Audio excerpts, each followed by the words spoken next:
All right. Good afternoon, everyone. Welcome to the March edition of the Parker Radio Association monthly meeting. My name's Dan, N2SRK Club President. We're glad you're here. If you're in the Front Range of Colorado, I hope you're staying warm today. We have a pretty good snowstorm rolling through, which is the case always in the month of March. We usually have one real good snowstorm that rolls through. But nonetheless, you're spending your Saturday afternoon with us. We're glad that you're here. We got an action-packed agenda, a lot of great things to go over. But absolutely the highlight of the meeting today will be our monthly presentation on space weather, which will be given by Rob Steenburgh from the National Weather Service. His call sign 80IU. If you've ever been part of any of Rob's presentations in the past, you know it's going to be action-packed, it's going to be very entertaining, and it's absolutely amazing to see what goes on and how space weather affects amateur radio. So some really great stuff going on for sure. First, I'd like to welcome any of our new members who may be online or any of our guests that are watching on YouTube Live. We're glad that you're here. Welcome to the Parker Radio Association. Don't be a stranger. Make sure that you let yourself be known. Make sure you jump in on any of our weekly nets. And at the same time, too, use any one of our repeaters. You hear us rag chewing, jump on in. We want to get to know who you are, and we want to know what's going on in your amateur radio world. So, again, thanks for being here today. And, again, want to welcome all of our new club members and visitors here. I want to introduce our club officers that are here. I'll actually throw it over to Justin, AE2L. Justin, good afternoon. Over to you. Hey, thanks, Dan, and thanks for taking the net, so to speak. Good to see everybody. If you're in Colorado, it may be snowing. It may not be snowing. Excited to be home for the weekend with no plans. Back to you, Dan. All right, Justin. Yeah, it's that kind of a weekend where you watch the snow fall, and maybe we'll have a quick meeting here, and at the same time, too, be able to get on the air this afternoon and this evening. Next, we'll throw it over to Ray, N0KEG. Ray, good afternoon. What's going on? Hello, everybody. So everybody should notice my my official PRA gear. Everybody needs a PRA hoodie to keep them warm when it's snowing. So that's about it. Just keeping warm in my hoodie, and I got some transistors over here that warm the shack up too. So looking forward to the meeting. All righty, Ray. Thanks for being here today, and again, thanks for promoting the gear. You are like the model for the PRA gear. We got the hat, we got the hoodie, looking pretty good. Don't forget to order your badges as well, by the way. Next, we'll throw it over to John, N4SJW, one of our directors at large. John, good afternoon. Hey, good afternoon, Dan. Good afternoon, everyone. What a great time. What great day to just stay inside. I just got off of Parker Road. I was at Keeney Store number 2, and it was just, it was snow and rain today. So it's going to be crazy, but not a whole lot going on here. I'm doing audio work today, so down in the really low bands, and we'll pass it back to you, N4SJW. All righty, John. Thanks again. Appreciate you being here. And last but certainly not least, in the control room, Wayne, N0AD. Wayne, good afternoon. What's happening in the production studio today? Hey, good afternoon, everybody. Nothing much. Just watching the snow outside. Got a bunch of wood. Just waiting to start up a fire over by the shack and maybe play a little bit of HF once we get some ground coverage on the ground radials. So, and then you always try to melt the snow off the antenna. So we'll see how that goes later this afternoon. But back to you. Welcome, everyone. All righty, Wayne. Thanks again. Much appreciated. I believe Patrick may be traveling. I know he's not here, and I think Elizabeth may be a late show here. So we'll absolutely come back around for any introductions after that. To kind of jump into the business side, we'll throw it back over to Justin, AE2L. Justin, for the Treasurer's Report. Hey, give me 1 second here.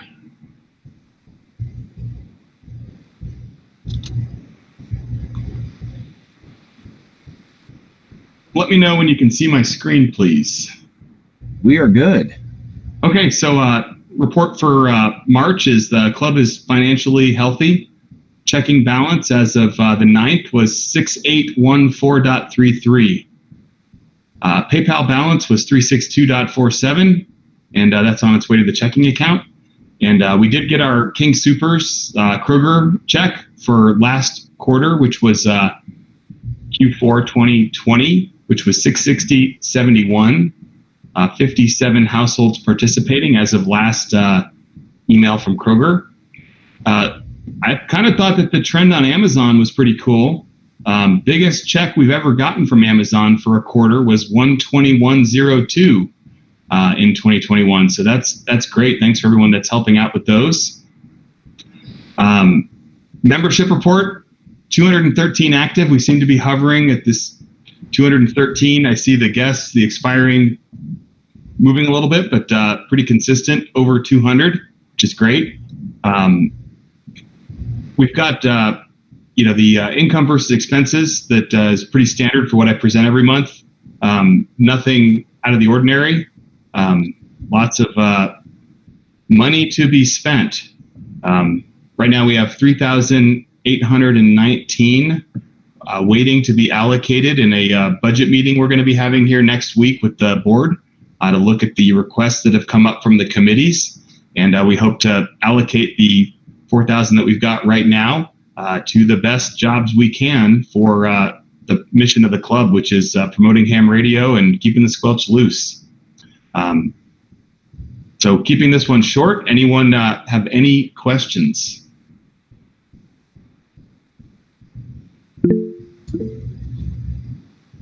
Any questions from the membership on the treasurer's report?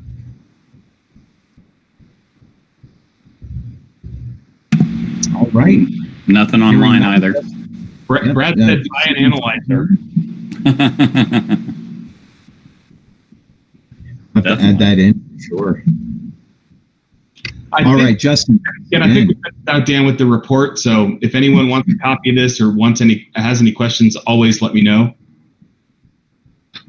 Absolutely, yeah. That's one of the things that we absolutely pride ourselves on is transparency. It's an important thing within the organization, particularly with the finances, and at the same time too, we appreciate the membership for their continued support of the Parker Radio Association. So thanks, Justin. Appreciate that update. We're going to dive into the current topics, and it's actually absolutely been a very long time since we've ever done this. Those who are members received an email blast from me earlier this week on take 2 of the modifications to the bylaws. Give a quick summary behind that. One of the things that the club officers recognize is that our bylaws were a little bit outdated. They didn't necessarily match how we were operating the business, and obviously that's something we wanted to tighten up as a collective group. It's just good organizational practice. A lot of the changes made were simply just that. It was updates to how we're running the organization, as well as some language changes to keep things consistent throughout that document. So an email went out earlier this week with a copy of that, and hopefully you've had an opportunity to review that. I've received, I'm looking here at my other email list here. I've actually gotten a significant amount of responses by email showing in favor of it. So before we go into that, are there any questions that may be there regarding the update to the bylaws?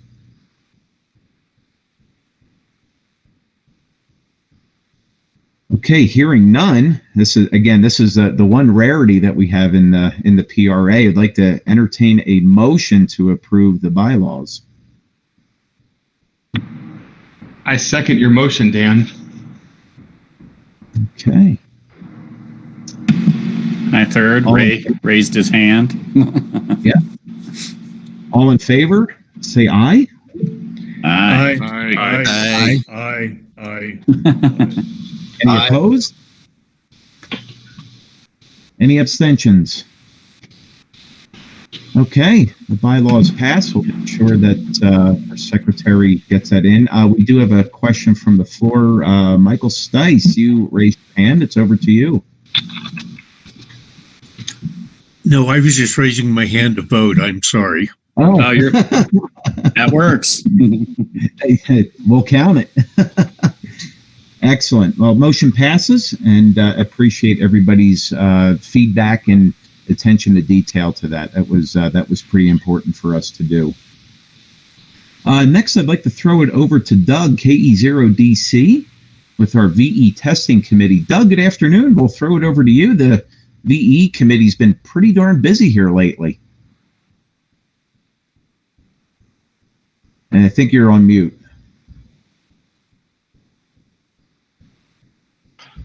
Wouldn't let me unmute until I shared my screen. There we go. There we go. Hello, everybody, and hope you're staying nice and warm and dry. We've got a little bit sticking to the roads out here in Aurora, but it's nothing to write home about. All right, Patriot VE team, the only free of charge VE team in the Denver area. And the parent organization, Laurel VE team down in the Springs. All right, this month we got, was there a question? Okay, I'm hearing things. This month we got January 20th at American Legion in Elizabeth at noon. And there's 2 slots remaining right now. And, before I get too far, the testing session for tomorrow in Inglewood has been postponed until next week, next Sunday, on the 21st. So we'll be running 2 VE sessions on the 21st, one in Longmont and one in Inglewood. And if you've already signed up for the one tomorrow, Nick is rescheduling you to next week. So you don't have to do anything. You'll get an email shortly if you haven't already. Next up is March 26th at 7 and 8 p.m. In Centennial at the Able Shepherd. And there's 6 slots remaining out for the 8 o'clock session. March 27th is at Ham Radio Outlet. They're testing their VE, Patriot VE team is testing their now as well as Mile High. So it'll be alternate weekends. There's 7 slots there starting at 8 a.m. Then March 29th at Able Shepherd again at 7 p.m. And then go into April, and he got it out to May 16th. So there's plenty of opportunities to test and upgrade.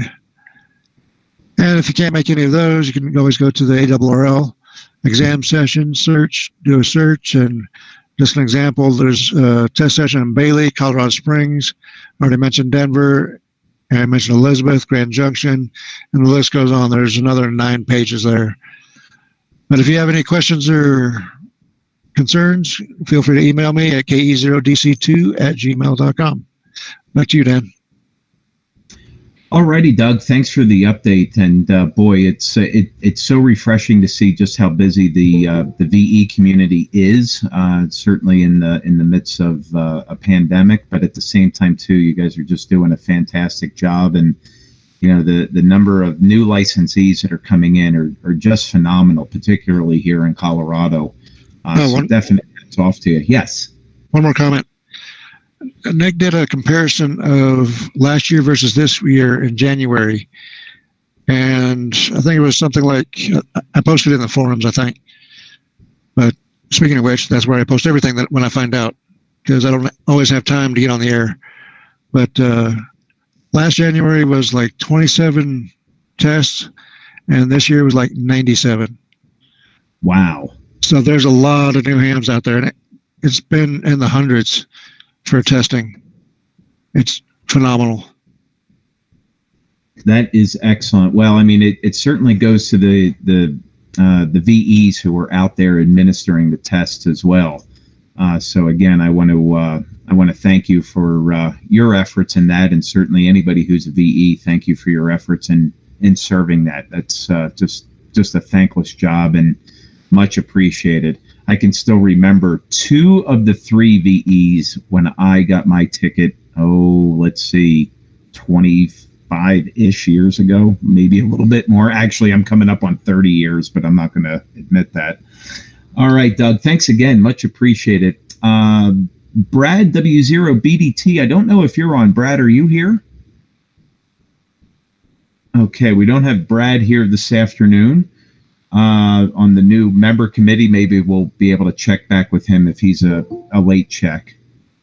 Next on the list here, we have Paul AC5S, the repeater committee, and the Elmer committee. So, Paul, we'll throw it over to you. Hey, thanks, Dan. Good to see everybody here today. I'm excited that we'll be able to get back to our face-to-face meetings here shortly, I hope, certainly by the summer or the end of the summer. And that will be really exciting because we have so many new members and kind of see their face here, but it's not the same as meeting people in person. So looking forward to that. I'll give the repeater committee update. And then I think if Terry's on, he can give the Elmer committee update. All the repeaters have been very close to 100% uptime. If you've been on the VHF repeater, which is up on Squaw Mountain, you'll notice the last couple of days we've linked it into the Rogers County Wireless Association, which is a club out of Claremore, Oklahoma, northeastern Oklahoma, and they run a net every day called the Boredom Breakers net. And it runs for about 3 hours, and they have about 100 check-ins. It varies. But anyway, so if you're listening to the VHF repeater, you may hear some of that going on during the day. And we also, and just that's a reminder also, of course, that we are fully linked there with the All-Star system. So for those of you that are familiar with All-Star or want to link the repeater to another All-Star node, you can do that right from the webpage at www.parkerradio.org. You can go to our website, log in, put in whatever node you want, and connect, and it'll connect the repeater right there. So just have fun with that. It's a lot of fun. Just remember to disconnect at some point. I think we've had it on the Rogers County Wireless for a couple days, but some interesting people down there, really. And listening to other nets always helps us with our nets, learning how they do things and that type of thing as well. The D-Star repeater is absolutely phenomenal. It's also at Squaw. Our Fusion Wires X repeater at Hollywood Hills has been 100%. We've had no more issues with the temperature. Thank you, Randy, for some of the upgrades you've done over there. And don't forget, we have a D-Star repeater at our water tower site. It's kind of a multi-mode repeater, but you can certainly go into that site as well if you want to. And we have some DMR repeaters floating around as well, one out in Elizabeth and one also at the water tower. So get on any of the systems. They're all operational. I accessed the W0CFI repeater all the way from Lyman out on I-70 here a couple weeks ago. That's not a club repeater, but we want to thank Don W0CFI for letting us use his repeater as our primary heads-up, our main repeater, so to speak. We have a lot of traffic on that repeater. So thank you, Don. We always want to pass that thank you along. The committee has requested some funding for some upgrades. And like I told the committee, I don't know that we'll get all the funding that we asked for. We were pretty aggressive, but we will get some of it. And one of the things that we're looking at doing, and this will be our what we really hope we get funded for, is the upgrade of the transcoders, so we can clean up our digital net. It's been a mess. Everybody that's been on it knows that. And when you listen to other systems that have multiple different modes tied in, they don't seem to be having those issues. We know what the problems are. We're going to fix those problems. We've already bought some of the hardware. So I know there's frustration, but hang in there with us. Last week was not really fun, and the week before so, but come on and join us for our nets, especially on our Monday night digital net. It will get cleaned up. It will be better. And if you listen to the SkyHub system, that's what we hope to kind of achieve at some point, that type of consistency with audio matching and things of that nature. So we are working on it. We've got good people on it. So as soon as we get the funding approved, we'll move forward and get some of those changes made, actually physically relocate some hardware and some other upgrades. And I can't even go into all the details of what we're going to do because it's over my head.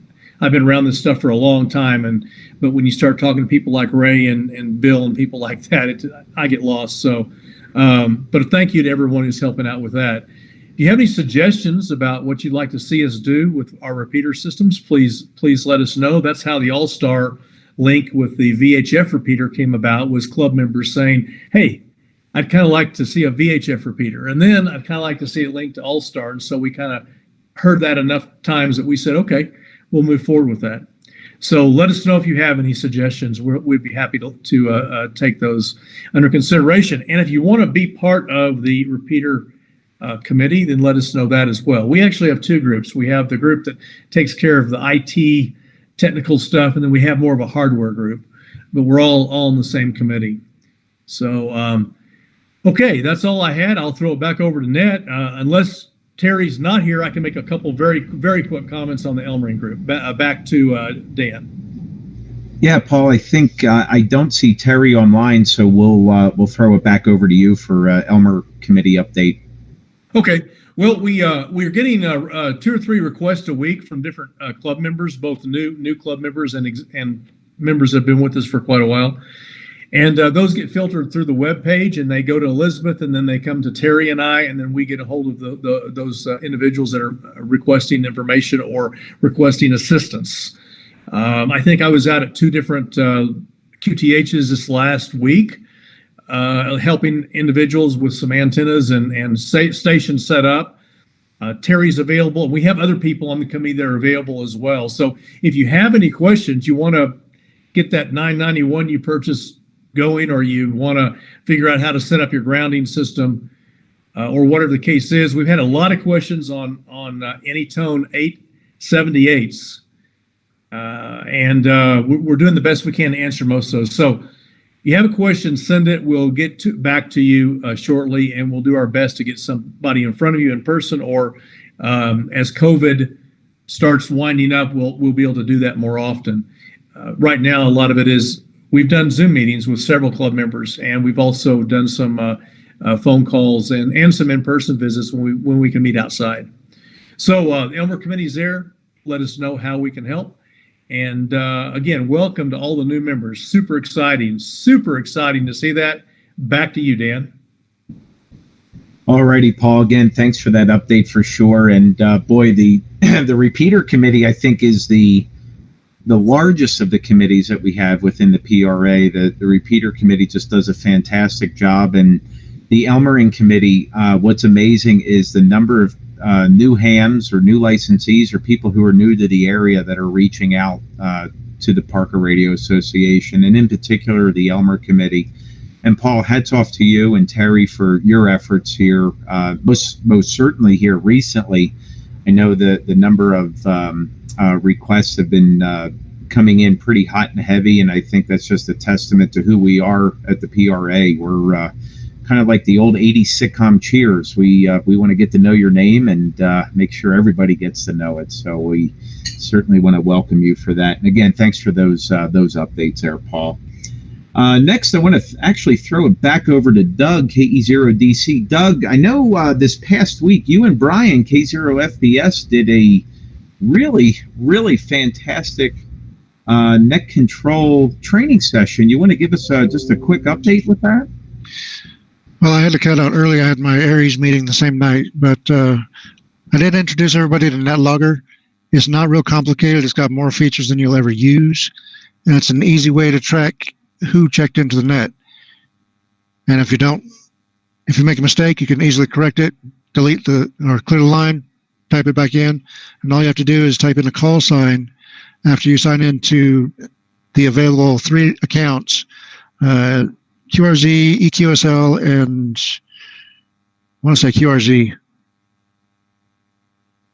But anyway, you sign into those 3 accounts and type in a call sign, and the rest of the information fills itself out.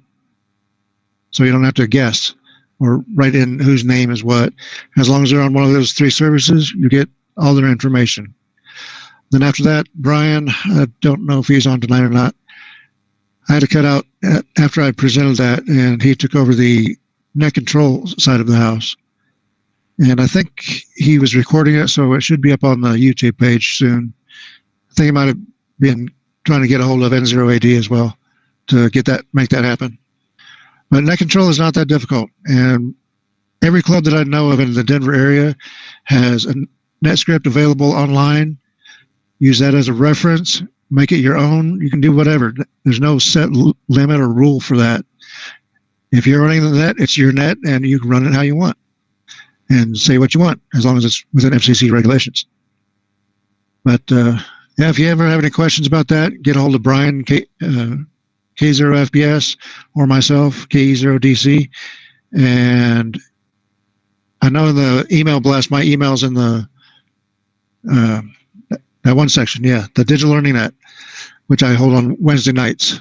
If you're interested in digital radio, stop on by. Don't even have to have a digital radio. Just if you're interested, come on in. The information is on all that in the forum section. So if there's any other questions, I'm happy to answer those. Otherwise, I'll turn it over back to the net control. Just one comment. Go ahead. Dan.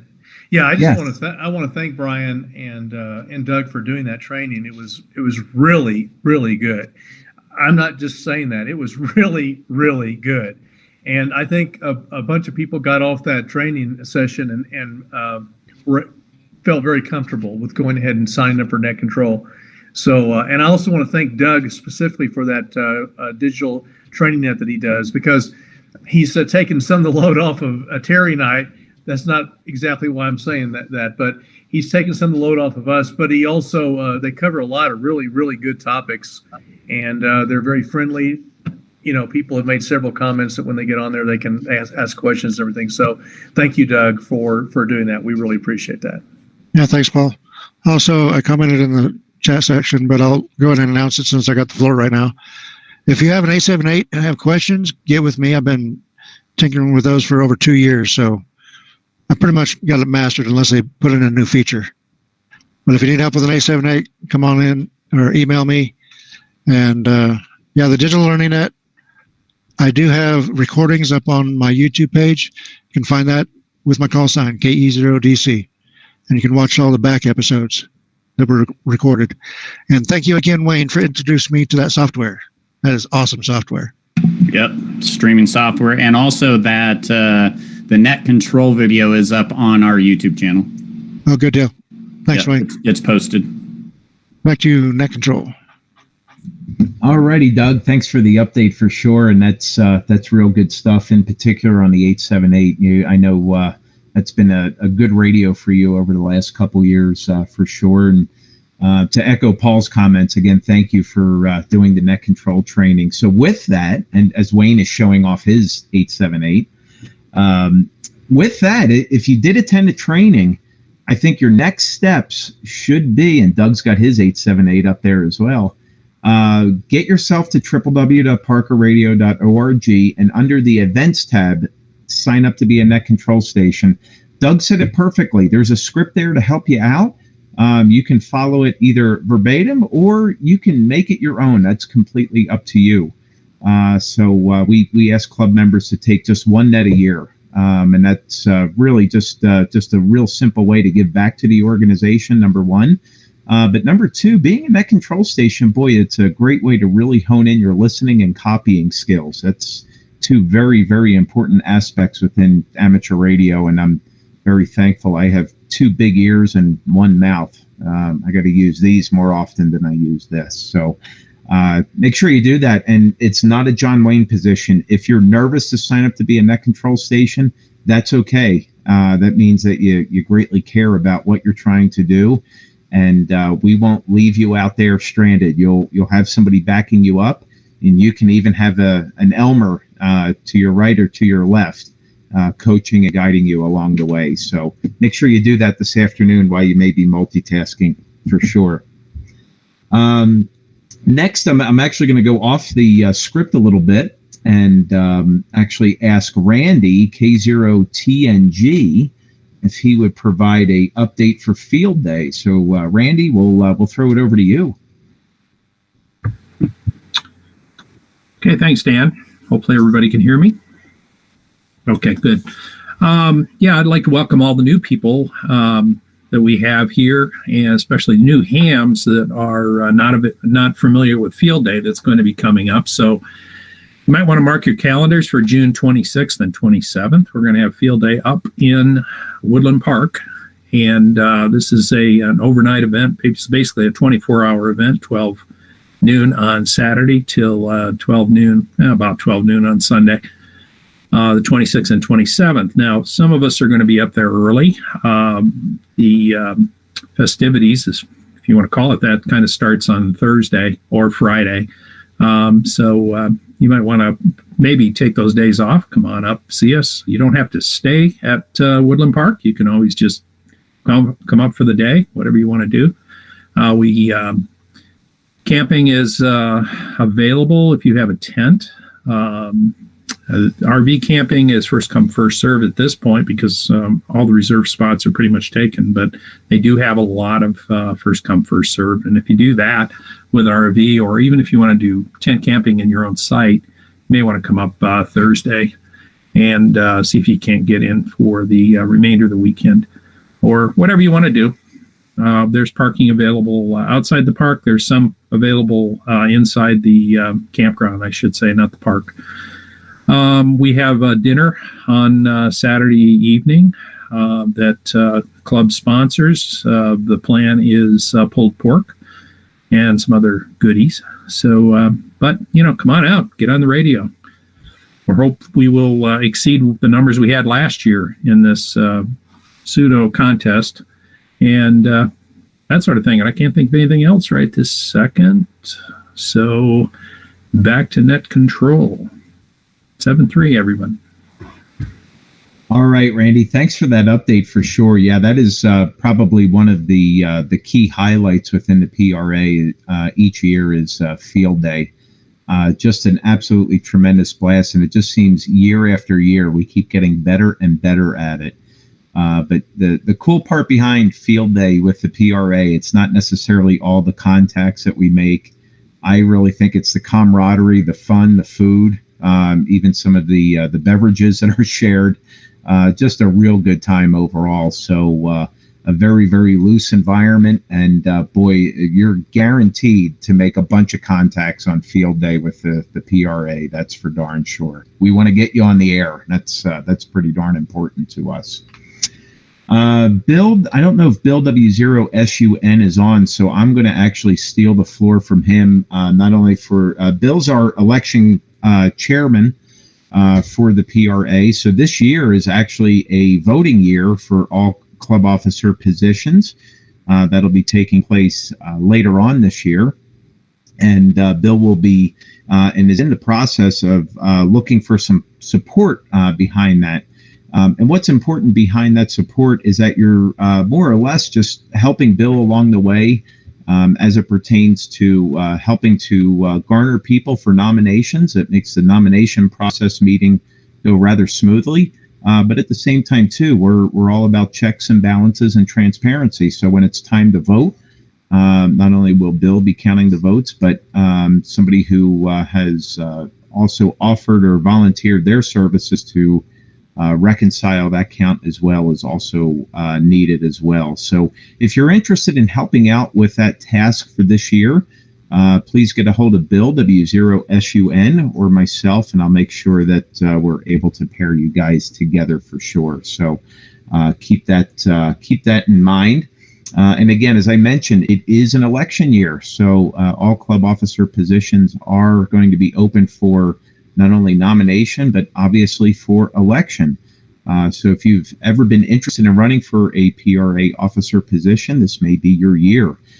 Bill and myself will be sending out some emails here in the coming weeks to give a brief description of the role duties for each of those positions. And by the way, if you took a look at your bylaws, it has those in there as well. So make sure you check those out. And if you've been a member for the past year, we can have you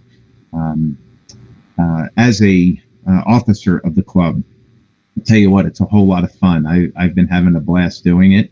And at the same time, too, I think it's also great that a lot of people have also made it known that they would like to run for different positions as well. So don't be shy. I think a good candidate pool just breathes life and health into the organization. So if you have any questions about those positions or need further information, reach out to any of the club officers. I'll be happy to get you updated on any of those. The Portable Ops Group kind of had a little snow out this morning. I want to throw it back over to Paul. Paul, what's happening with the Portable Ops Group? Hey, thanks, Dan. Yes, the Parker Militia. We did have a deployment this morning, but we postponed it, and probably was a good thing. It was raining and sleeting, but anyway, we're gonna do our deployment for March next Saturday on the 20th. We're going to go up to Castlewood Canyon State Park. And what the Parker Militia is, it's a group of operators that we take our rigs out and set up and deploy in state parks, in people's backyards, various places. And in most cases, you can pull up in your vehicle and just operate right out of your vehicle as well. So we try to accommodate anybody that wants to deploy radio equipment in a portable fashion. So if you don't have portable equipment, you can still come out, see what everybody else is doing. It's always cool to see what Brad's doing. He's always got something cool. And other people as well, Scott and Randy.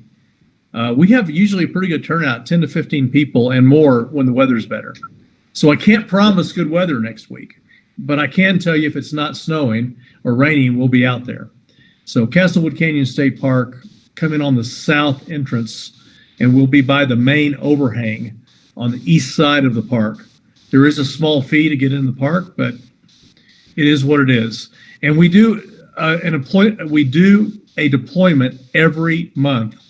And then the highlight of our year is our Signal Butte trip, which this year is going to be in September.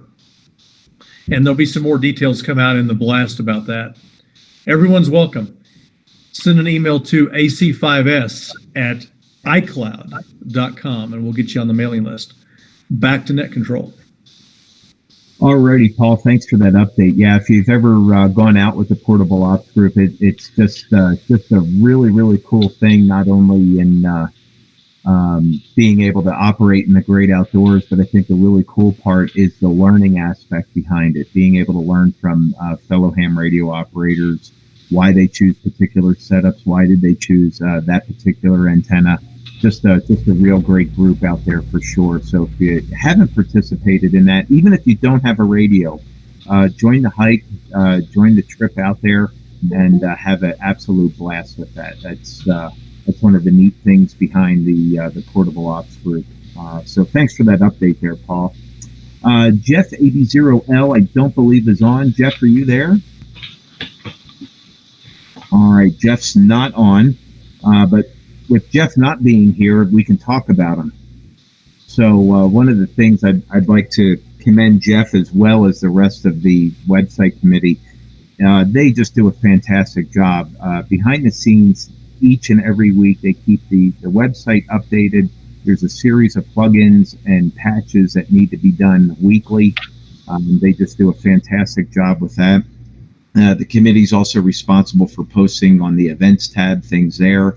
And just a lot of things behind the scenes, even keeping the membership database updated and reconciled all through there. So just a big thank you to the website committee for all they've done. And again, under Jeff's direction, just a great job. So Jeff, when you're watching this on YouTube later on, thank you for all your support with that. Next, I'd like to throw it over to Tom, NI0L, and the PRA Gear Committee. Tom, what's happening with gear? So we were, can you hear me okay? Yes, sir. Okay, so we were supposed to hand out sweatshirts and hoodies at the deployment this morning. So obviously that didn't happen because of the postponement of that. And so hoping to have them there next year or next week. I've got another another commitment, but I'm hoping to get them to somebody so they can get them handed out to the people that come there. And still working on that, but that's the idea. So, and I don't know if Randy mentioned the sign up for Field Day.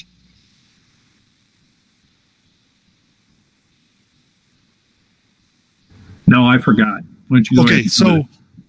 so there's it's in the blast, and it was in last Sunday's, and basically it's a sign up. Two things that we're critically looking for is number one is if you're coming up to have dinner with us, and so if you're borderline like 51% sure that you're coming, please sign up for that.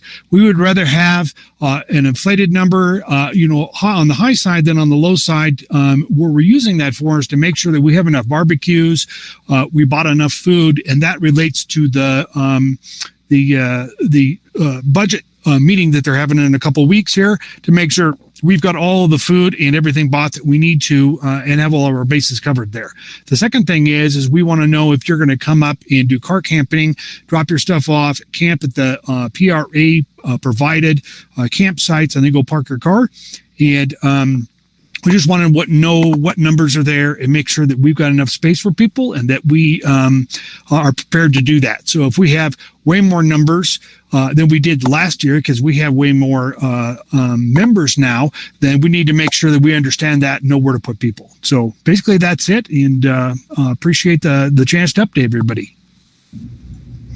Alrighty, Tom. Thanks for that update for sure. Yeah, kind of a bummer that we got a little bit snowed out today, but that's okay. We'll certainly get them next time. And Tom, thanks for your efforts over the past year. I know it's not been an easy measure to try to get all the different sweatshirt, hoodies, and hats and badge orders all reconciled and out there, and probably a thankless job. So, Tom, I'm gonna say thank you for all that you do and making that happen. I mean, Ray was a real good PRA model, showing off his hat and hoodie. He did it. There he is. Just a great job with that for sure. So again, Tom, thanks for all your efforts there. Just want to provide a real quick update from the ARRL side. A lot of things that are happening kind of behind the scenes. As you know, the ARRL not only being the National Association for Amateur Radio, but it's also a business. It is a corporation, and as big as a corporation is, like we've learned within the PRA, there's certain things that you just have to do in order to keep the organization running fluidly. So at least from the chambers of the board, I just want to provide just some quick updates. The Administration and Finance Committee, also known as the A&F Committee, they have appointed a investment management committee that's going to be composed of 4 voting members from selected directors, vice directors, and officers to recommend a plan for continuing the management of its portfolio. And that committee will include the ARRL treasurer, as well as a voting member, as well as David Minster, the ARRL CEO, or assigned designate or delegate as he assigned. So one of the things that's vitally important within the any organization is that the money gets handled appropriately. So obviously the ARRL has a investment portfolio that's there that needs to be managed accordingly, so that's not just falling on one person. So that committee's been done. Also, the ARRL staff has been authorized to recruit and retain, either as an employee or a contractor, a position of Chief Development Officer. So that Chief Development Officer will primarily develop, implement, and maintain an ongoing fundraising effort on behalf of the ARRL as well. Some revisions were made with the ARRL Foundation as far as its articles of incorporation and a revised mission statement. Also was authorized to direct the ARRL to solicit and accept advertising of any form, including print, digital, and sponsorships from non-amateur radio advertisers.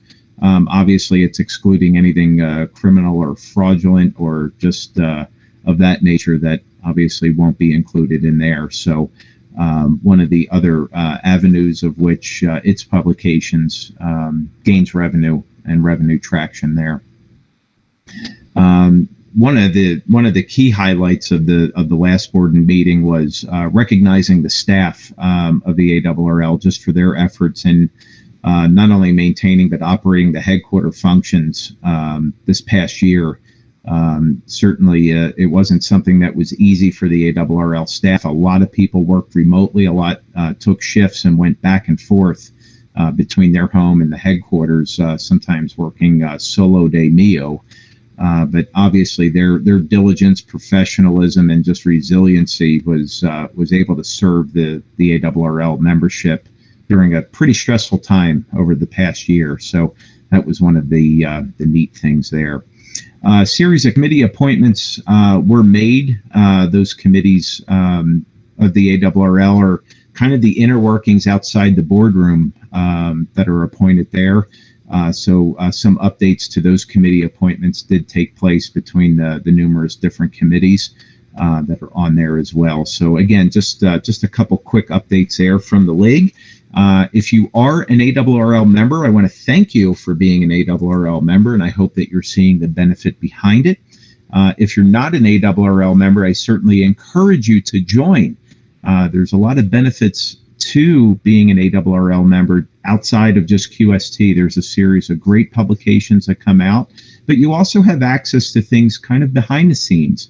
One of those that is near and dear to me, and I think that a lot of people can take advantage of it, is insurance for your gear.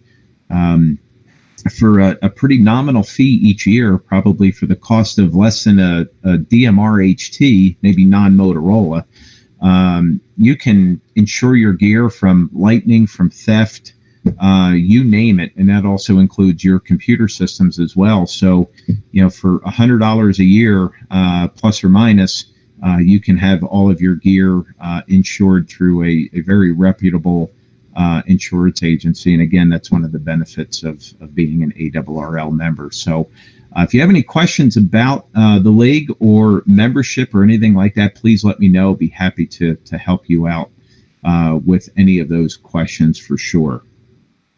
Want to next throw it over to Ray and 0KEG. Ray, you want to give us an update on loaners? Sure. So we have 2, almost 3 loaners. I still got to get the 705 out of you there, Dan. You're holding out on me, man. But the Yaesu 991A, the ICOM 7300, they come in a kit with an antenna, a power supply, everything you need to get on the air except coax. So that'll hopefully get rectified after our budget meeting here in a couple of weeks. But at any rate, the 991A is out right now, due back in, I don't know, a couple, 3 weeks. The 7300 I do have here. I do have somebody on the list for it. He was supposed to come yesterday, but he couldn't make it.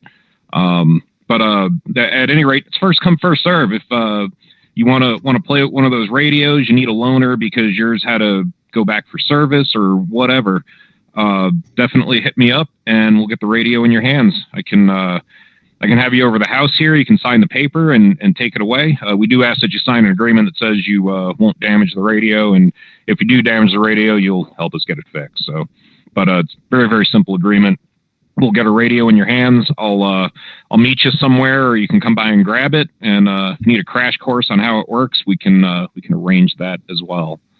So best way to get a hold of me is through the website parkerradio.org. Use the Contact Us tab, or if you have my phone number, or hear me on the air, or email me, or catch me on HF somewhere, or what have you. Just get a smoke signal out there. We'll get a radio in your hands. Alrighty, Ray. Thanks for that update for sure. Yeah, that is just a really great program that we have set up. So HF loaners, they do us no good sitting in the box or sitting on the shelf or collecting dust. We want to get those assets out. We want to get those in use. And boy, just a great way to maybe try out some of the latest gear that's out there. Kind of a try before you buy type thing. Be able to check out a 7300, probably one of the really, really great HF radios that's out there. Just we get piercing audio reports every field day with our 7300. So may want to make sure you check one of those out. And if you were at our last meeting, Bob Heil kind of tipped the cards and showed us some of those settings to really help you bust a pile up in a 7300. The 991A, another fantastic radio from Yaesu, 2 meter, 440, all HF, does fusion, just another great radio there for sure. And Ray, I promise I'll get the 705 over to you. And I know I said that last time, but I'll get it. Absolutely. We'll get it back over to you for sure. As we start wrapping things up, a couple ways you can support the PRA outside of your membership. If you are a King Soopers shopper, your King Soopers membership entitles you to select a charity of choice through your membership, where King Soopers and the Kroger Corporation will donate back to that assigned organization. So the PRA is registered through King Soopers and Kroger as a nonprofit, as we are a 501c3. So if you are a King Soopers shopper and you have not selected a charity of choice, we certainly would ask that you would select the PRA as your charity of choice with King Soopers. Real easy way to do that. If you sign on to your King Soopers account online, and through there you can select community rewards or community awards. And through there you can do a search. You can look up Parker Radio Association, and you can select us. And what's really nice is that each quarter, through the total purchases of our group through the PRA, we get a sliver of that via King Soopers donated back to the PRA. And typically we see quarterly updates from Kroger Corporation, sometimes in the $400, $500, $600, $700 range. So that helps us a lot for a lot of the activities that we're doing, the assets that we're getting, some of the infrastructure we're doing on our repeaters. So if you haven't done that yet through King Soopers, I implore you, we would love to and would appreciate you would select us as your charity of choice. The same thing holds true through Amazon. You heard Justin mention that earlier. The Amazon Corporation, through their Amazon Smile program, you can also select a charity of choice. And again, we certainly encourage you, if you have not already done so, please select the Parker Radio Association as your charity of choice. We're listed there with Amazon as well. And if you have any questions regarding how to do that, please let me or Justin know. We'll be happy to guide you through that process. Last but not least, we're kind of going over some of the meetings. And again, we're month to month on how we're handling get-togethers. We are still limited right now to no more than, the Douglas County Library is now limited to no more than 50 people. And prior to the pandemic, we were getting 55, 60 people at a meeting.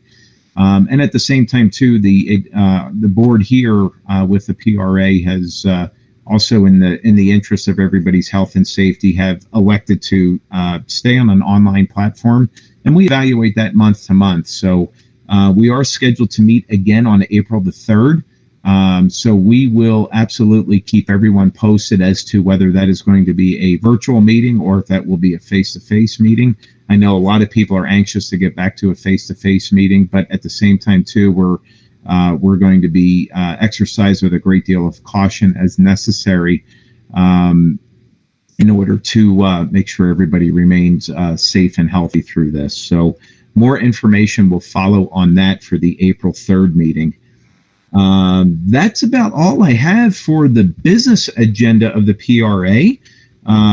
Before we go into our monthly presentation from Rob Steenburgh, and I know Rob's here. I saw him pop in. I want to kick it around for any soapbox comments, maybe any new members that may have made their first contact, or maybe some recent upgrades, or any new awards that may be out there that some people may have gotten. I see a hand up. Doug, KE0DC, go ahead. Thanks. TP? No, DC first. He beat you to it. Oh, okay. You beat me to it, Doug. Go ahead. That's all right. We got it worked out. Yeah, I finally got my last contact for DXCC this week. So All I got that right. now. Got 5 more for the 20 meters. So I'm going to wait till I get that endorsement. But yeah, I wasn't sure I'd get it with the lack of solar activity. That's excellent. Congrats, got the Doug. first one. Very good. Way to go. Doug, ATP, we'll throw it over to you. I'm sorry, Doug, KE0DC. I'm sorry to steal your thunder. Can you hear me okay? Yes, sir. Anyway, a couple things. Thanks to AK6Q, I'm now the proud owner of a FT2. There it is right there, FT2D. And I've been playing with my HT and Wires X, but I also know that I need to go in the other world of DMR, which would be an Anytone 878. So I've already been honoring one of our Parker radio hams on DMR, which I know nothing about, but it's been a learning process.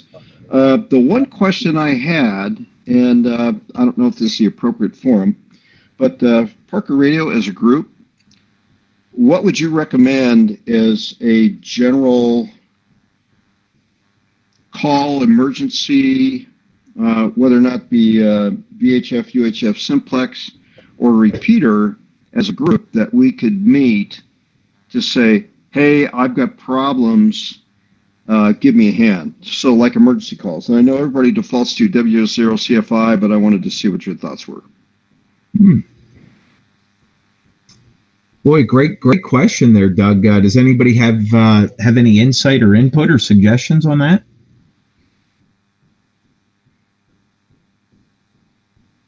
I would say probably the Colorado connection repeaters would be my guess. Those are pretty actively, there's someone on there always actively listening. That's all I got. Doug, DC, over to you. Yeah, SkyHub Link is another good one. There's always somebody on there. There's a lot of digital and analog folks on there. Can throw a question out and someone will probably come back to you. Doug, what was that called? Skyhook? SkyHub Link. SkyHubLink.com. I'll go ahead and put it in the chat too. Thank you. Yep. And of course, there's always the 145, 145 up at Squaw. That's the repeater of all repeaters. There's always someone listening there. 145.45? Yeah, 145.145. 145, got it. Yeah, copy, thanks. There's also Oh, go ahead, Paul. I don't know there's any time of day that somebody's not listening to 146.52 simplex. Right. With all the activity that we have up on the mountaintops, and there's a fair number of people that listen to that frequency in the Elizabeth area. They're on all the time. You can always get on there and bring somebody up. So that might be another alternative. Tom, go ahead, Tom. So I'll second the Colorado connection. That repeater system is the 145.310, and we've used it for Boy Scouts. And I know last Sunday afternoon that they do use it for emergency recoveries because they had 2 active Jeep recoveries going on yesterday or last Sunday afternoon alone. So they do use it. So I will second that one. Done. Very good. Doug, ATP, go ahead. Yeah, one more comment, and this is, I think, general emergency in nature, but I kind of live a little, about 15 minutes east of Parker, so I'm in the hinterlands. But I'm semi-equipped to handle heavy snow, and I've got an old Chevy pickup truck with no paint that has an 8-foot snow plow, and it's all chained up and ready to go. So if you have an emergency and you need some help getting plowed out, please let me know. You can get a hold of, I think, my contact information, including cell phones, on the Parker Radio website. Well, thanks for that, Doug. And considering what's about to blow in here in the next 24 to 36 hours, your cell phone may get real busy real quick. So, Doug, will you come to Castle Rock? I can for a small fee, but it's usually a liquid fee. Randy, K0TNG, your hand was up. Yes, this is directed at Doug. I think you need to paint that sucker. That's all. All right. Bill, we'll throw it over to you. Yeah, hello everyone. This is Bill, a WT0DX, relatively new member of the club. The meeting's great. I love the friendliness of this group. I do want to show off and brag a little bit if you let me present something. Yes, sir. The floor is yours. Okay, let's see if I can get the... No, it's not going to be that one. Hang on. Try this. Okay. So I assume everyone's seen that. This was the recent FT Roundup contest held in December. And this operation was done from my remote station, which I will be presenting next month in the April meeting. We were number 2 in the world, number 1 North America, number 1 Colorado as a multi-operator, and also we were in the top 10 irregardless of categories. So clearly it's a pretty good station, and I'm going to be pleased to tell everyone about how this station was set up and what we do with it. Also just want to point out that I know sometimes if you're a contester sitting here in Colorado, you feel a little bit disadvantaged. The East Coast has gotten certain advantages, the West Coast has others, but we can do well, nevertheless, from Colorado. So one should keep up your enthusiasm for doing all that. With that, I'll give you back the screen. Well, congratulations there. What a great accomplishment. That's and that is not an easy contest for sure. And to place where you did certainly just goes to show just the excellence in operating that was there. So congratulations on that. And what was really cool, Bill and I figured out we're neighbors, which is pretty neat as well. So I might have to get the snowblower down to your neck of the woods, Bill, and give you a hand if you need. Yeah, you can, for the right incentive, you can join us as a multi-op in one of our next operations. All you really need is a computer and a little bit of knowledge about how to use the software. And I have found I don't have the stamina I used to have for even 24-hour, much less 48-hour contests. But with a multi-op, it kind of just balances out for the right amount of time. You can work for a couple hours, someone else gets on and works for a couple hours, then you're back. You can stagger your dinners, you can stagger your sleeping schedule and put in a really good effort without, having to really, kill yourself over the weekend. Good stuff. Boy, great recommendation there, Bill. Thanks again for that. Any other closing thoughts or pearls of wisdom? All right. With that, we'll conclude the business side of the meeting. So certainly want to thank everybody for their participation, as well as the committee updates. That certainly went a long way for sure. Wayne, N0AD, I am going to turn it over to you, and you can introduce our esteemed speaker for the month. Hey, Dan, thanks for that. And Rob, welcome. AD0IU is a space scientist from the National Weather Service Space Weather Prediction Center in Boulder. So welcome, sir. The floor is yours. All right. Well, thanks. And thanks for the invite back. Yeah, thank you. I'm looking forward to another fun presentation. I mixed some things up a little bit this time, so hopefully there's some new stuff there for you. But let me go ahead and see if I can get my screen up there.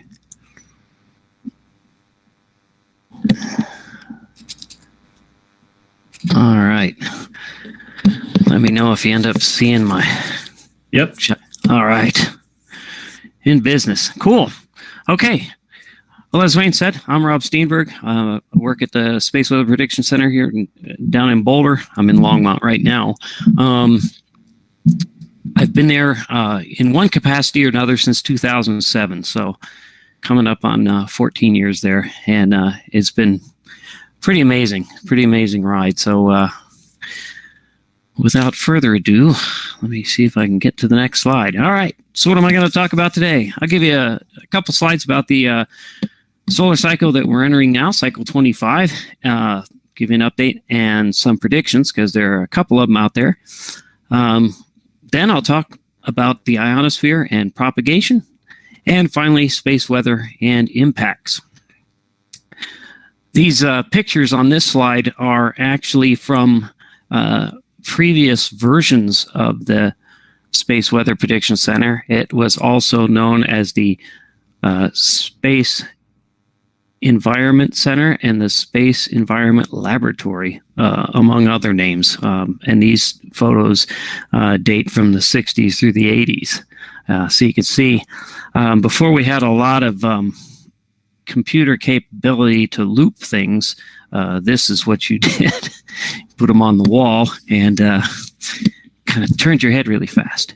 Or you put them in a stack and you could flip them. And I did that for weather with satellite photos as well.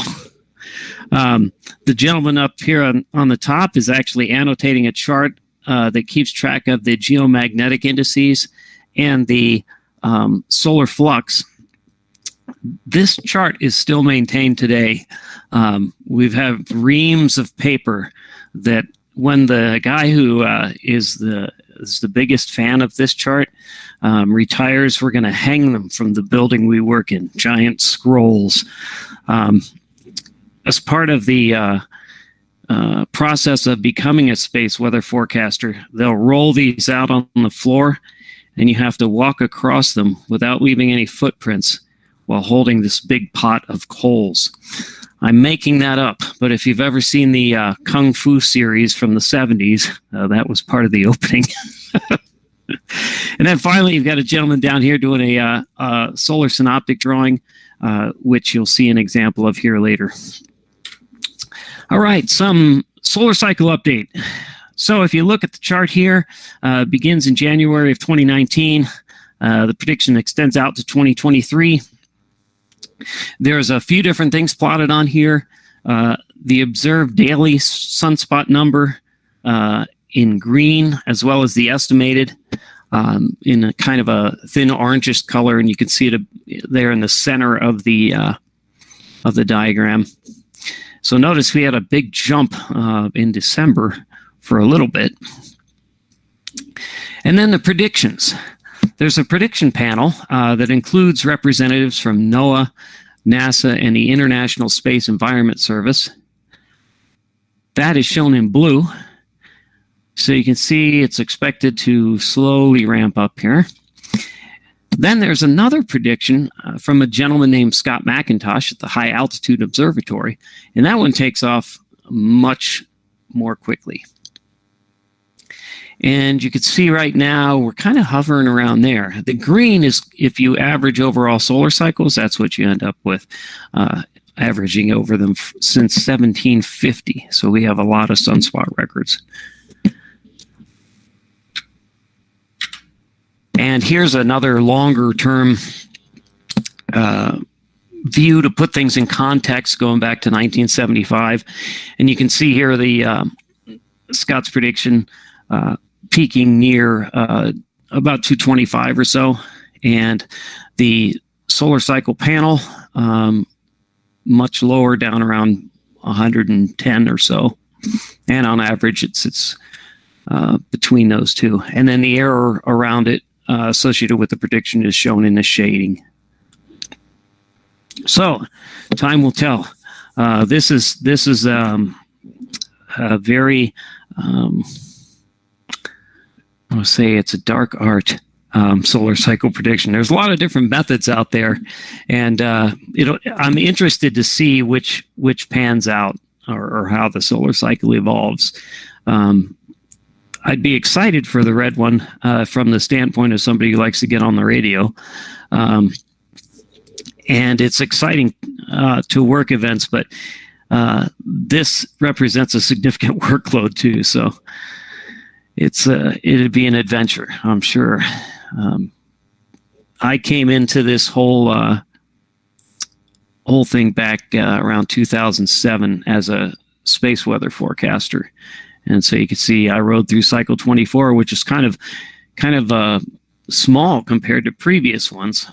Not in any way a record or anything, but it was definitely smaller. So all my colleagues had worked the prior cycle 23 and had these amazing stories, and I kept waiting for my day, but you didn't get a whole lot. All right, so next we'll talk about the ionosphere and propagation a little bit. This was interesting. When I first got my license back in 1980, when I was in high school, you had to study for the test and everything. And I know there was a section on the ionosphere, but I swear I didn't remember any of it. So I'd get on the radio and, I was like 15, but I'd get on the radio and I'd be like, all right, I'm going to listen around. And I'd listen around 20 meters at night, and there wouldn't be much going on when I first got my license. I'm like, man, it's pretty quiet. Or 15 meters. That was really, I had an 80 meter dipole. So I listened on 15 and wonder why I didn't hear anything. And it wasn't until much later that I finally realized that, hey, the sun is going to influence what frequencies work at night and during the daytime. It was a huge revelation for me, but it was a good one. All right, so the ionosphere, what is it? It's a region of the Earth's atmosphere where the plasma density is high enough to affect the radio wave propagation. And it usually starts around 50 kilometers, about 31 miles up. And there's still enough density in the neutral atmosphere to influence the plasma dynamics and photochemistry. So it makes this kind of a really challenging thing, because I started out as a meteorologist, so I was doing a lot of geophysical fluid dynamics, air, water, condensation, things you can see. Well, you can't see air necessarily, but I wasn't dealing with quantum physics. And once you start getting into the plasma stuff, it can get real interesting real quick. So you've got magnetism plus the geophysical fluid dynamics. How's the ionization occur? Well, mostly by solar radiation. So daylit side of the Earth. And you can see the different layers here, and you can get an idea how long this graphic's been around, because there's the space shuttle still flying. All right, so the atmosphere, or the ionosphere, has layers, and it has variations in temperature. So we live down here in the troposphere. If you look on the left, that's where we hang out. Stratosphere, you might get up there in an aircraft. You might get up there in a U-2. Then comes the mesosphere and thermosphere. This is one that took me a while too. So the ionosphere stretches from the mesosphere and thermosphere. It occupies both those regions that are defined by the temperatures. Then you can look at it in terms of electron density as well.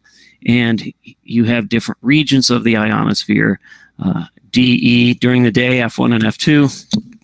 And at night, these typically collapse down into just the F region. And you can see where the electron density peaks here and here at the F2 peak. And the formation is really a consequence of the composition of the atmosphere and how the different species settle out, as well as production and loss mechanisms. Production mechanisms like the solar input, so sunshine. And loss mechanisms can be things like transport or recombination, so chemical reactions. So I just said that, chemical composition and production and loss mechanisms. So you have ionization and recombination. as a production and loss mechanism, transport and diffusion as well. You can see here the different species. You've got O+ oxygen up here around the F2 peak. You can see also NO+, and as you go down through, you can see the different chemical species. Now, notice what happens when you get down into the D region. It becomes crazy with a lot more chemistry, a lot more neutral species as well. And so what you have here is a mess. The D region is a tough place to forecast. Not that this is a whole lot easier, but it's a little less complicated than some of the chemistry going on down here.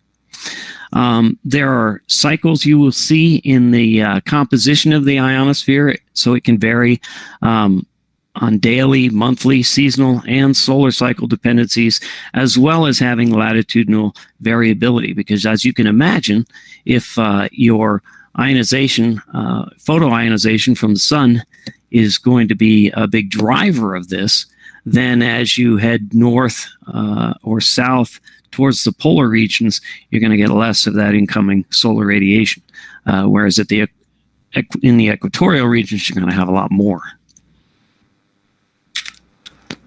Okay, so here's a picture of some of those variations. The variations between day and night here shown in the solid and dashed lines on the left. And you can see two of these profiles. One is for solar maximum and one is for solar minimum. And you can see the minimum profile is the dashed line. So you get a lot, you get a pretty decent drop in your electron density with altitude during solar minimum. And if you're an amateur radio operator, you're probably well aware of that. Also, in the winter hemisphere, you can have a unique feature. There's an anomaly that occurs where you have actually high electron density. So there's a winter anomaly in the mid to upper latitudes. Okay, so propagation. If you have your signal emitted from an antenna at a fixed angle, the higher the frequency you use, the greater the electron densities that are needed to cause reflection. If you stay on a fixed frequency and change the takeoff angle of your antenna, a larger angle, more vertically aimed at the ionosphere, will require higher electron densities to get the signal to reflect. And if you're too steep or your frequency is too high, it's going to penetrate right through the ionosphere.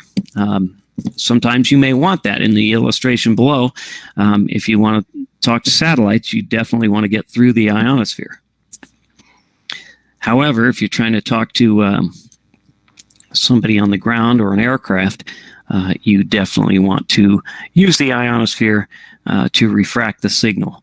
The relationship between the electron density and the frequency that you're using and the angle of the antenna, the takeoff angle, is shown in that equation on the left. So you've got electron density in cubic centimeters. You've got the frequency you're using in kilohertz squared. You've got cosine squared of the takeoff angle, and then just a constant. So we can use that information to actually shoot signals vertically into the ionosphere to get an idea of what the electron density profile looks like.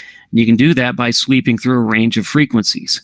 And when you stop getting reflections, you've penetrated that region. And so this is something called an ionogram from an ionoson, which is a sounder for ionospheric purposes. So you can see the different layers here. And you can see the electron density profile here. Now, the thing about ionosons is it only gives you the bottom side. It doesn't give you the top side ionosphere. And you can tell here where the loss mechanisms take over, because that's why your profile in electron density starts to decay as you go above the F2 peak. So some things to know. In the upper D region and the lower E region, you've got basically a 1 for a refractive index, so you're not bending anything. And at these frequencies and altitudes, the frequency you typically use for radio communications is greater than the collision frequency of the electrons and neutrals. And the equation here says that if you take your collision frequency and multiply it by the electron density over the square of the frequency you're using, that's going to be proportional to the amount of absorption you get. So here, you're not actually sending the signal anywhere except up into the D region where it's going to heat things up. But you're not going to be able to do much communicating. So what this means is the absorption of your radio wave is inversely proportional to the square of the signal frequency, which leads to a general rule, which is to use the highest frequency possible to avoid signal degradation through absorption. So that leads us to maximum usable frequency.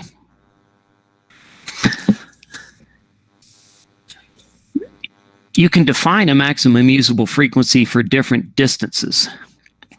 Say you want to communicate over 3,000 kilometers.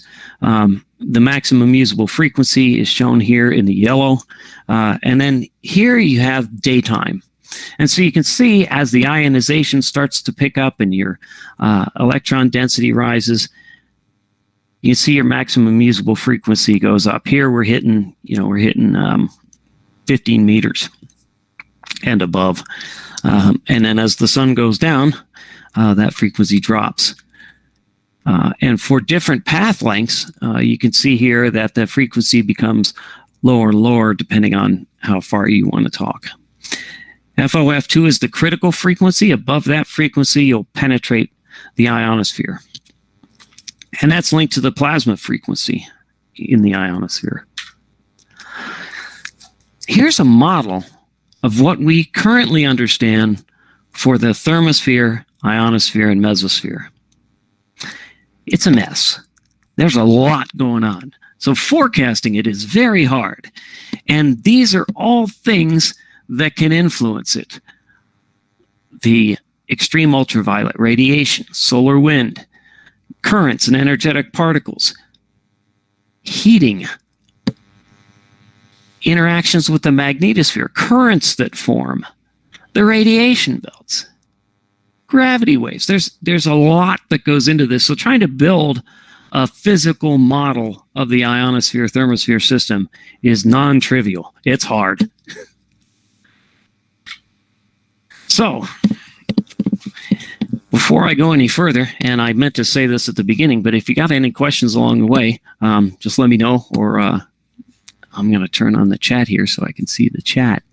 Yeah, just toss them in the chat, or just unmute and let me know. But are you watching on the live side also? It's being streamed live on YouTube Live. So if I see any come across on that side, I'll also bring that up. Oh, okay. Yeah, no, I wasn't watching on there. Oh, this is fantastic. All right. Okay. So now we got a little bit of an understanding about the ionosphere. The electron density profile is the key to what's going on. And that electron density, in turn, is related to the plasma frequency, which is in turn related to the frequency, the critical frequency, the maximum frequency that you can use to refract off the ionosphere or reflect versus penetrate. So now let's talk about some space weather impacts on the ionosphere. Why would I want to care about space weather? Because once you get on there and you start using the radio, you'll find that there are days when it's better and days when it's worse. And I think probably most of us are familiar with that. But that's driven in a lot of cases by the space weather situation. So here is what we call a solar synoptic map. This is from the September 2017 events, which was the largest event of the previous solar cycle, cycle 24. We had the biggest flares. We had big geomagnetic storms. big, but not the biggest. So this is what the situation looked like on that day. This is also available on the Space Weather Prediction website, the Space Weather Prediction Center website. We do these twice a day, and they'll tell you a few different things. So I can show you these little red areas. Those are areas typically called active regions. We draw those. There are areas called plage, which are lighter in hydrogen alpha imagery. We shade those red. The spots will color in black. The dashed line represents the neutral line, or the separation between positive and negative magnetic polarity on the sun. These numbers indicate the active region number. So when there's enough sunspots that are big enough, or a sunspot that's big enough and consistent enough, we'll assign a number to it. So you can see all these regions are numbered. And then underneath are the probabilities for different types of flares. They start with C-type flares, M, X, and then proton events. So flares are classified according to their magnitude of the X-ray flux that they produce when they happen. And our weather satellites, the GOES satellites that you're used to for looking at satellite pictures of the clouds on Earth, and for making snow forecasts, which is snowing in Longmont now, also have space weather sensors on them pointed at the sun. And one of those is an X-ray sensor. And the CM and X designations relate to different thresholds of flux in the X-rays. C is common, so you see those more or less all the time when you have active regions. M is moderate, and X is extreme. So we're interested in all the flares, but when you start getting about M5 and above, that's when you really start seeing some impacts. Other things you can see on here, these little wormy looking areas right there, and then some of this hashed area up here, those are called coronal holes. Coronal holes are areas where the magnetic field lines on the sun are open out into interplanetary space. And what that allows to happen is high-speed solar wind emanates from those. And we'll learn later that when that high-speed solar wind interacts with our magnetosphere, it can jiggle it enough to cause some geomagnetic storming, typically active to minor storm levels. On the right is just one of my colleagues working on one of these solar synoptic drawings. We still do them by hand. Eventually, we're going to move to probably doing them via computer. But right now, the practice of drawing those lines forces you to look at all the data and consider a lot of things. So there's something to be said for hand analyzing these type of maps. And the same goes for severe weather. You'll still see people doing hand analysis at the Storm Prediction Center out in Norman, Oklahoma, because there's a mental process that occurs in drawing those lines and thinking about each data point that can give you a better insight into the situation. All right, coming back over here. All right. So, why does the sun produce space weather? Well, it's got three things going for it: magnetism, convection, and differential rotation. The sun, the solar surface, rotates on average, takes 27 days to do a complete rotation. Now, the equator rotates faster than the poles, so it's not acting like a solid body. And that differential rotation, combined with the convection and magnetism, produces sunspots. And what happens is magnetic fields form in the solar interior, and convection pushes them up through the solar surface, photosphere, and then the differential rotation will take that magnetic field line and twist it. And the more twisted it gets, the greater the likelihood that that field line will break and reconnect. And it's in that breaking and reconnection that you get your solar flare and potentially a coronal mass ejection. So the series that you see on top and bottom here, the top image is from something called HMI, the heliospheric and magnetic imager. And this is showing the emergence of sunspots over time, over a few days. And as you can see, as more and more of that magnetic flux pushes up through the solar surface, the uglier it starts to look. If you look on the bottom here, that's the same series, the same time series, but now we're looking at the magnetic field where white is positive and black is negative. And as you go forward in time, you can see that these fields become intertwined and tangled. And my one colleague used to call them malignant.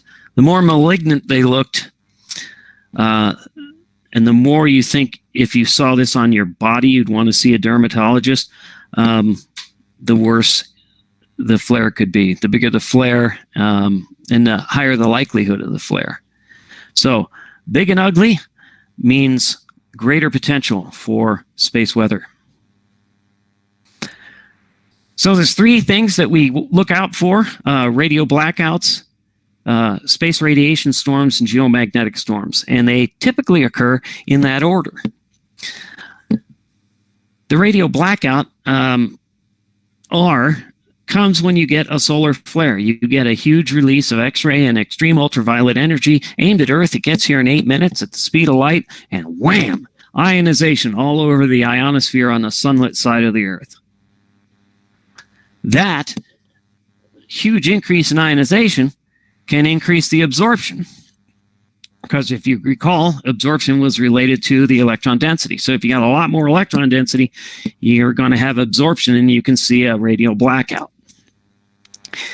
The next thing we have to worry about when this happens is a space radiation storm, and that's down in the lower right, S, for space radiation. In the process of producing this flare and a subsequent eruption of plasma, it can drive high-energy solar particles, protons and heavy ions, out into space. And if it's facing Earth like this event was, you're going to see radiation levels increase. You're going to see the flux of protons increase.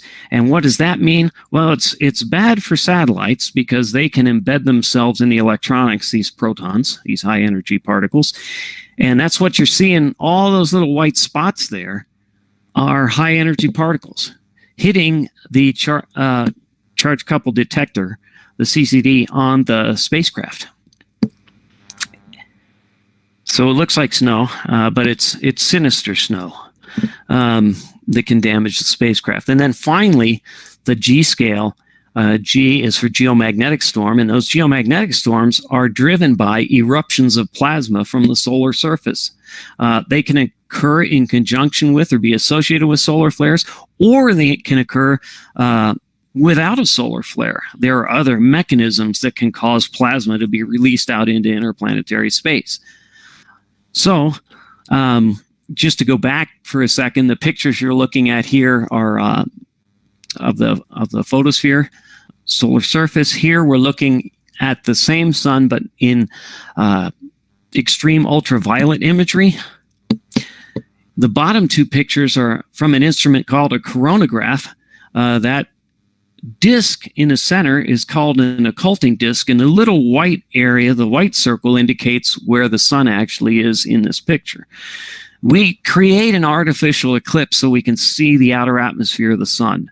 And this thing down here, this blob, is the CME. This is a different field of view. This is closer in, so you can see the eruption of the plasma. And notice how this goes all the way around. The shock wave here, you can see, the bulk of the plasma is here, but this shock wave goes all around. We call this a full halo CME. And those are the ones that are directed at Earth, or directed exactly opposite Earth. Go ahead. Brian had a question. Do Earth events affect the ionosphere, like volcanic eruptions, earthquakes, etc.? We are seeing indications of that. You can actually see in GPS data, you can see where earthquakes happen. In fact, the first time I really saw this data presented had to do with the earthquake and subsequent tsunami in Fukushima.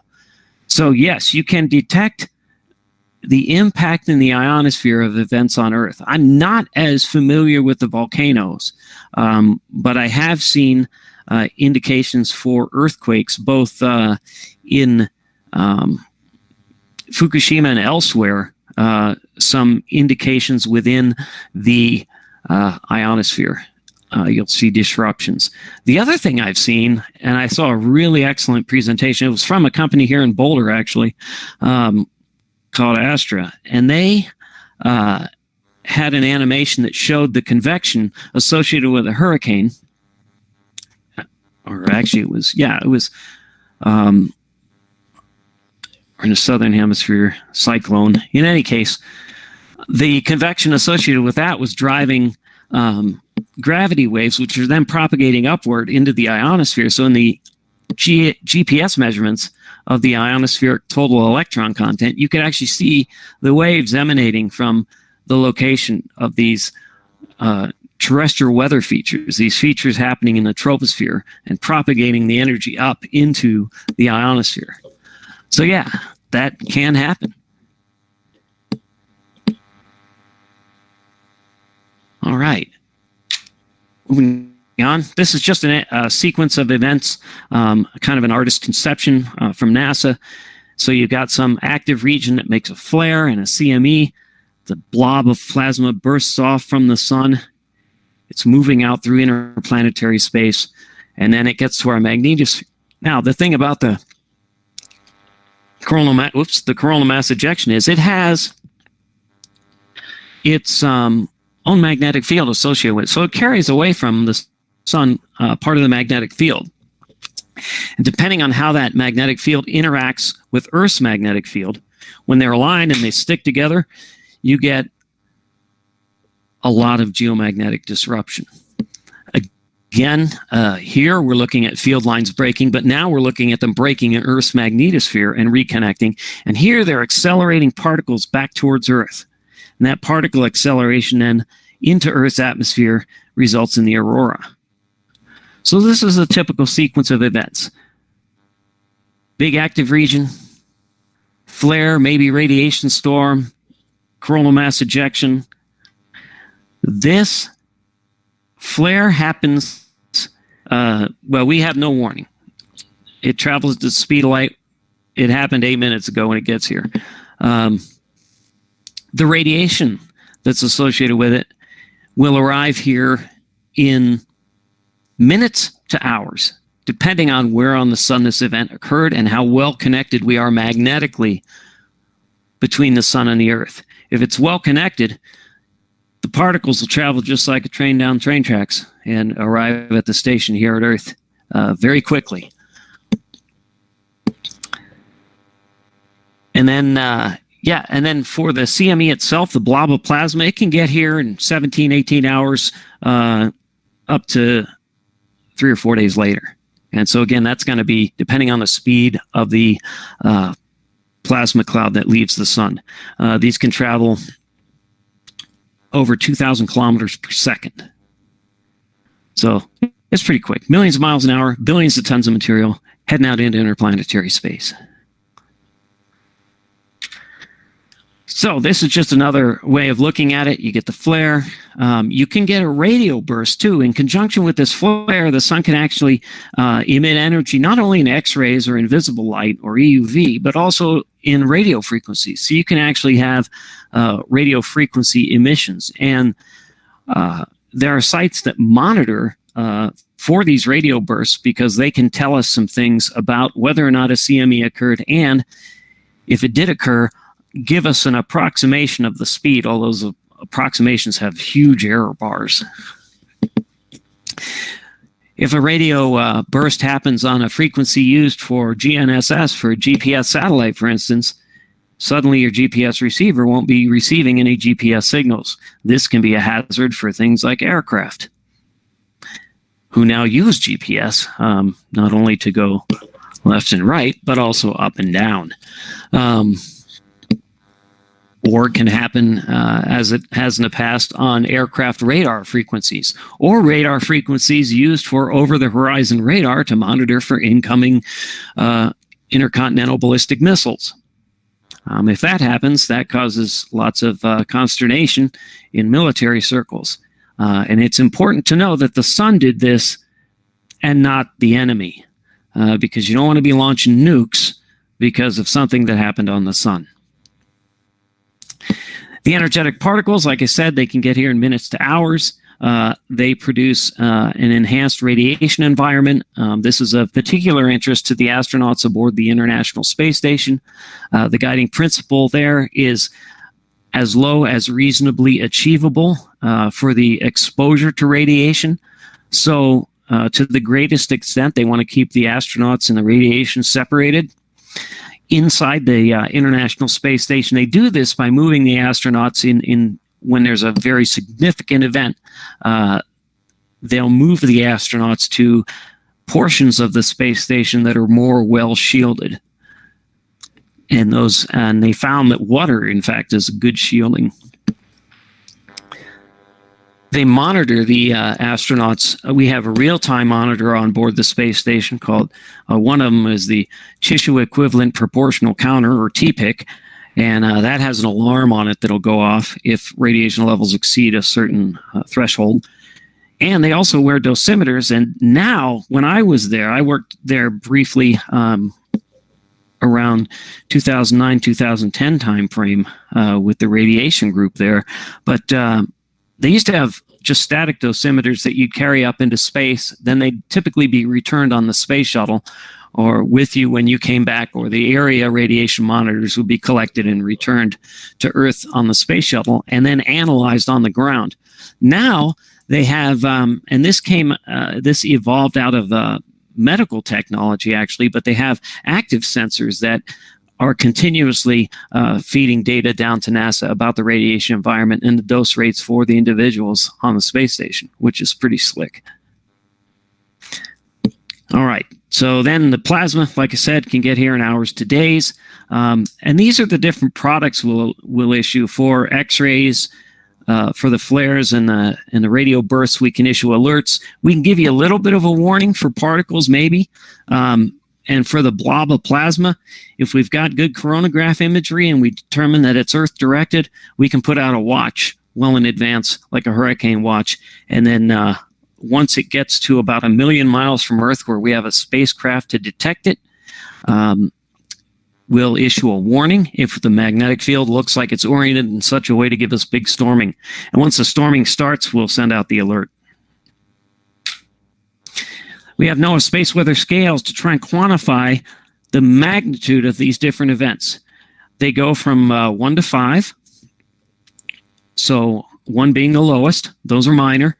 5 is extreme, and it covers the 3 focus areas that we talked about: the radio blackouts, the radiation storms, and the geomagnetic storms. During a given solar cycle, you'll see R1s, R2s. That's fairly standard. Actually, the frequency of occurrence is listed in the column on the far right of all of these scales. The particular physical characteristic that we're measuring is listed in the second column over. Impacts are listed in the middle, and then just the levels and the word that goes with them, the descriptor that goes with them, is shown on the left 2 columns. And you can find this on our page at swipsy.noaa.gov, or an easier one to remember is just spaceweather.gov under NOAA scales, and you can read more about what kind of impacts they have. Pigeons actually will not be able to fly home with geomagnetic storms below G1 level, so not even up to KP of 5. KP is a planetary index that measures the how aggravated the magnetic field is, how disturbed. All right, we have models of the space environment. We try and model the plasma coming from the sun to the Earth. That's what this one's showing. We try to model Earth's geomagnetic field. Here, you're looking at the change in the magnetic field strength. Here, we're modeling the magnetosphere itself. And finally, in the lower right, and this is a very, very recent product, a very new product. This is trying to give you an electric field measurement at Earth, and this is for use by power companies because, as you know, if you have a fluctuating magnetic field, you can induce a current. Power companies want to know about that because they don't want current showing up on their lines that's not supposed to be there. They have to take actions to mitigate that impact. All right, so this is just a quick review of the different phenomena, the RS and G scales. What I've highlighted here, though, is what it means for radio amateurs. For the radio blackouts, here you're looking at shortwave fade. This will occur for HF on the sunlit side of the Earth, and we actually have a product that will tell you what area is affected, how much of a dB loss you're looking at, and when we expect it to get better. Radiation storms, I haven't talked about this, but I did kind of allude to it. When we talk about those particles being accelerated from the magnetotail back into Earth's atmosphere and creating the aurora, one of the other things it does is really jazz up the D region. It jazzes it up so much that in the polar regions where these field lines all converge at Earth, that will wipe out HF communications for days at a time. So 3 days is not uncommon. It's called D-region absorption. And it's driven by these energized particles that are injected from the tail of our magnetosphere. This can affect commercial airline operations because they typically have to have HF contact as they transit the poles. So on those polar flights, it's bad enough they'll reroute them. And that costs a lot of money. And then finally, geomagnetic storms. In the wake of a geomagnetic storm, you can have a depression of the maximum usable frequency. So we'll see an example of that here shortly. So now I'm going to show you an example. This was the event that I was part of in this last solar cycle. Prior to solar cycle 24. As a meteorologist, if the sun rose where it was supposed to and set where it was supposed to, that's about as much as I thought about the sun, generally. How hot's it going to make it today on the ground where I live? And it wasn't until late in my career with the Air Force that I became acquainted with all the stuff that can go on up there and what it means for us on Earth. So this is the one I was part of. You can see, again, remember, bigger and uglier, more complex magnetically. The worse, the higher the potential is and the worse you can get out of it, the worse type of flare. If you look, I've got Earth to scale next to this region. So you can see it's huger. It's bigger than Earth. On the right, I have data collected by our weather satellite and the space environment monitor on board there. Here you're looking at the X-ray flux. So you can see two big X-ray flares, one here and then another one here. This one is on the 6th, and then we've got another one on the 10th. You can also see the proton flux. So these are high energy particles. These are different energy levels. And you can see they were elevated here. You had a spike right after this flare. And then here, notice how quickly you saw a rise in the proton flux when this X-ray flare happened. So this was a good flare.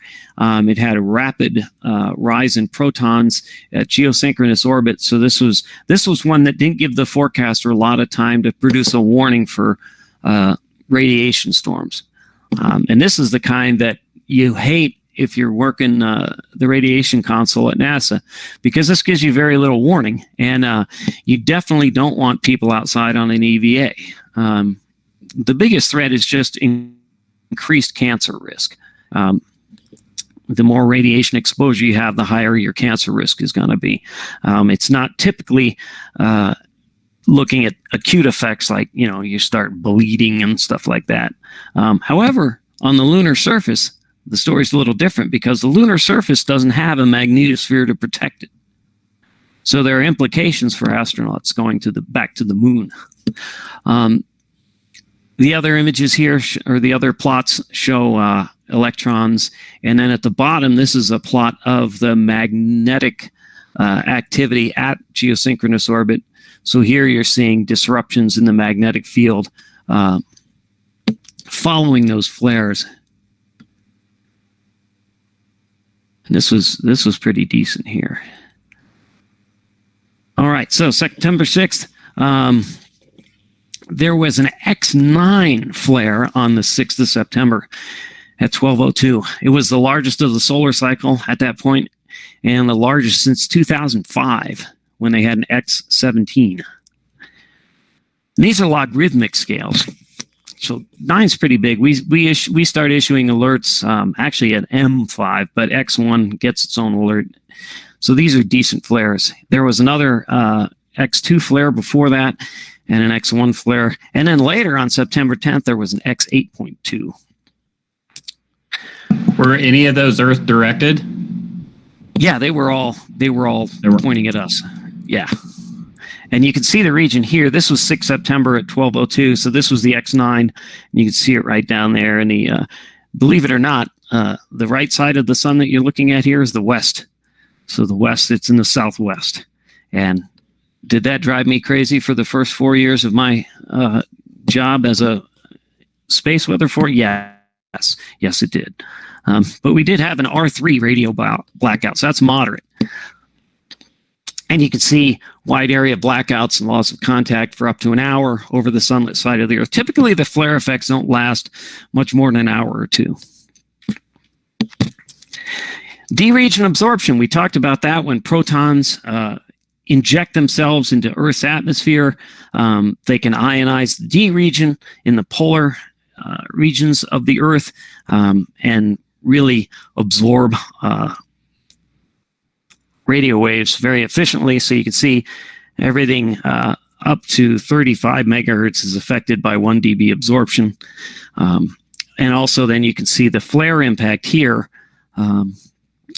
centered over Africa at the time when it occurred. So this would be 12, so it'd be coming up on sunrise out here. So we were on the fringes, but if you have aircraft transiting here, they're not going to be able to use HF communications for a bit.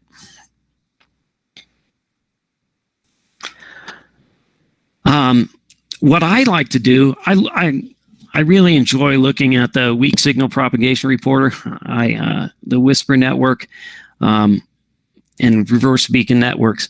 So what I did for this event was I looked at all the Whisper contacts that were recorded on the different frequencies shown here from 7 up to 14 megahertz. And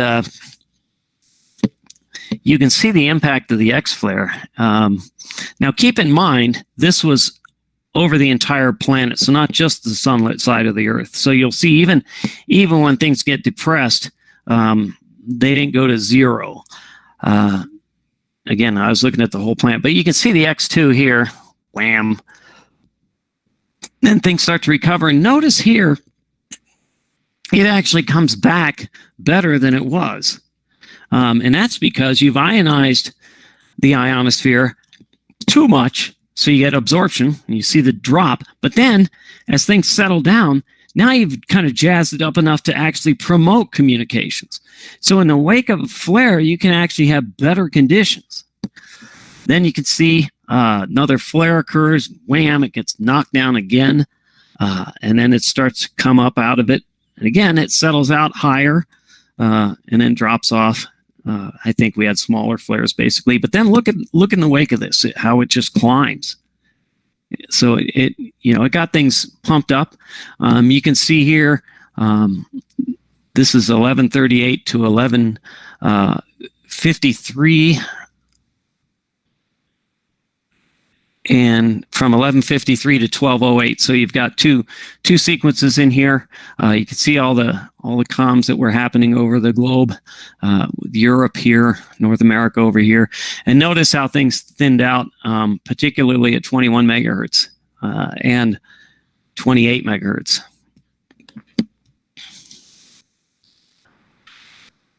There was a hurricane. Well, there were several hurricanes in the Gulf at the time, and that impacted the hurricane watch net, which was taking place on 20 meters or 40 meters.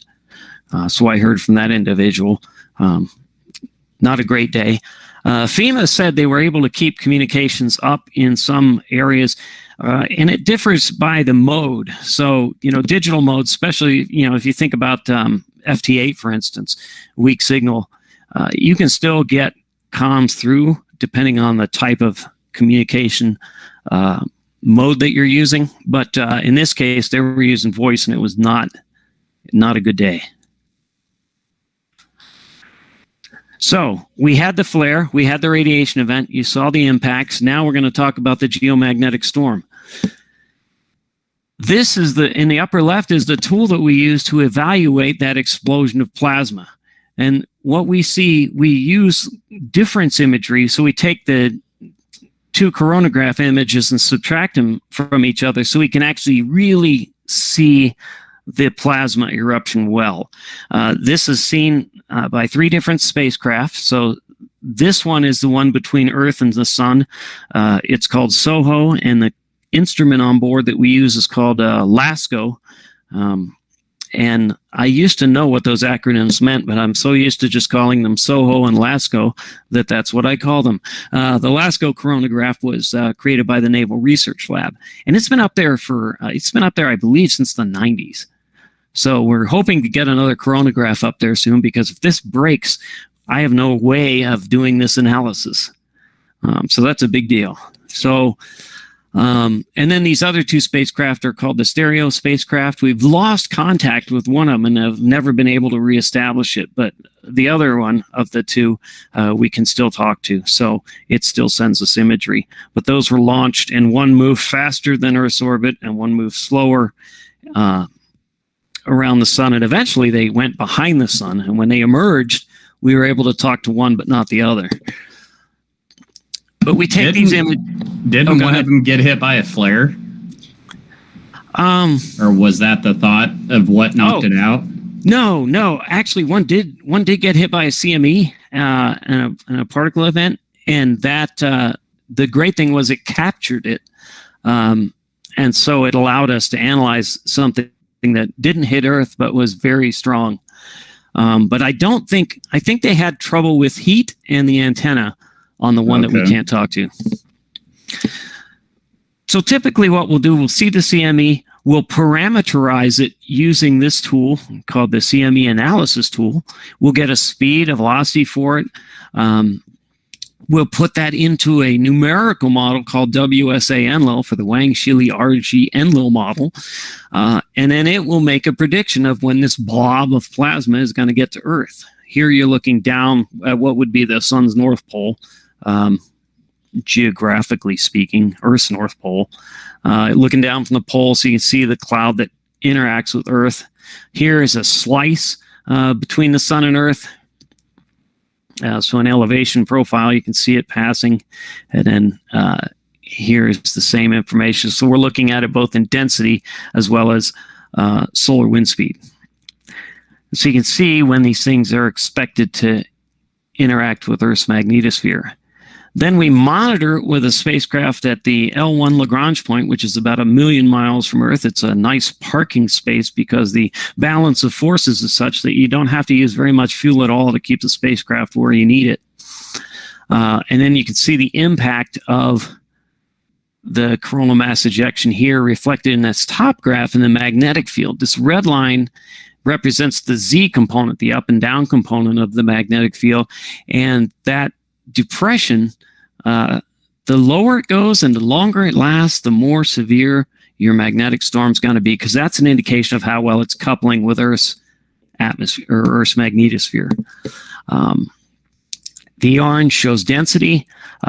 Yellow is speed, so you can see the big jump in speed here from 400 up to 600 kilometers per second. And then the temperature, you can see a rise first and then it drops off. And then the impact on the magnetic field is shown here, where you get big fluctuations. this is that actual event. So the earlier, this one I showed you was a kind of a collection of different events. This is 2014, and this is from 2000. So these are not consistent. But here is the imagery that we actually looked at when we were trying to make the forecast for the arrival of that CME. And you can see there were two. We've got one from the 4th that we're looking at, and then the one from the 6th that we're looking at. And the output of that tool is shown here. Tells you the lat lon, the half angle, how wide it is, how fast it's going. Radially, also the plane of sky velocity. So basically how fast is it just moving out from the disk. That used to be all we had before we had stereo. So you can see these two velocities. You got 1,000 kilometers per second, and let's see, radial velocity here, 1243 kilometers per second. So then we can just say, okay, 93 million miles, or the equivalent, 150 million kilometers. Yeah, you can calculate an arrival time. And here's the predictions and the actual. So the predictions are in yellow when we think it's going to get here, and the kind of cyan is when it actually got here. So notice the one from the 4th got here a little earlier than expected. Not too bad, though. I mean, it's within a couple hours. That's pretty good for us. If we're within plus or minus 7 hours, we're having a good day. Used to be plus or minus 12 on average, but I've seen it be as bad as a day off, a day early or a day late. Yeah, go ahead. Well, I was just going to say, and to add, I've seen these before. Usually when you're looking at them, it actually shows movement where you can see the wave coming away from the sun. Yep. I just thought that would be something to point out on this. Yes, that's definitely cool.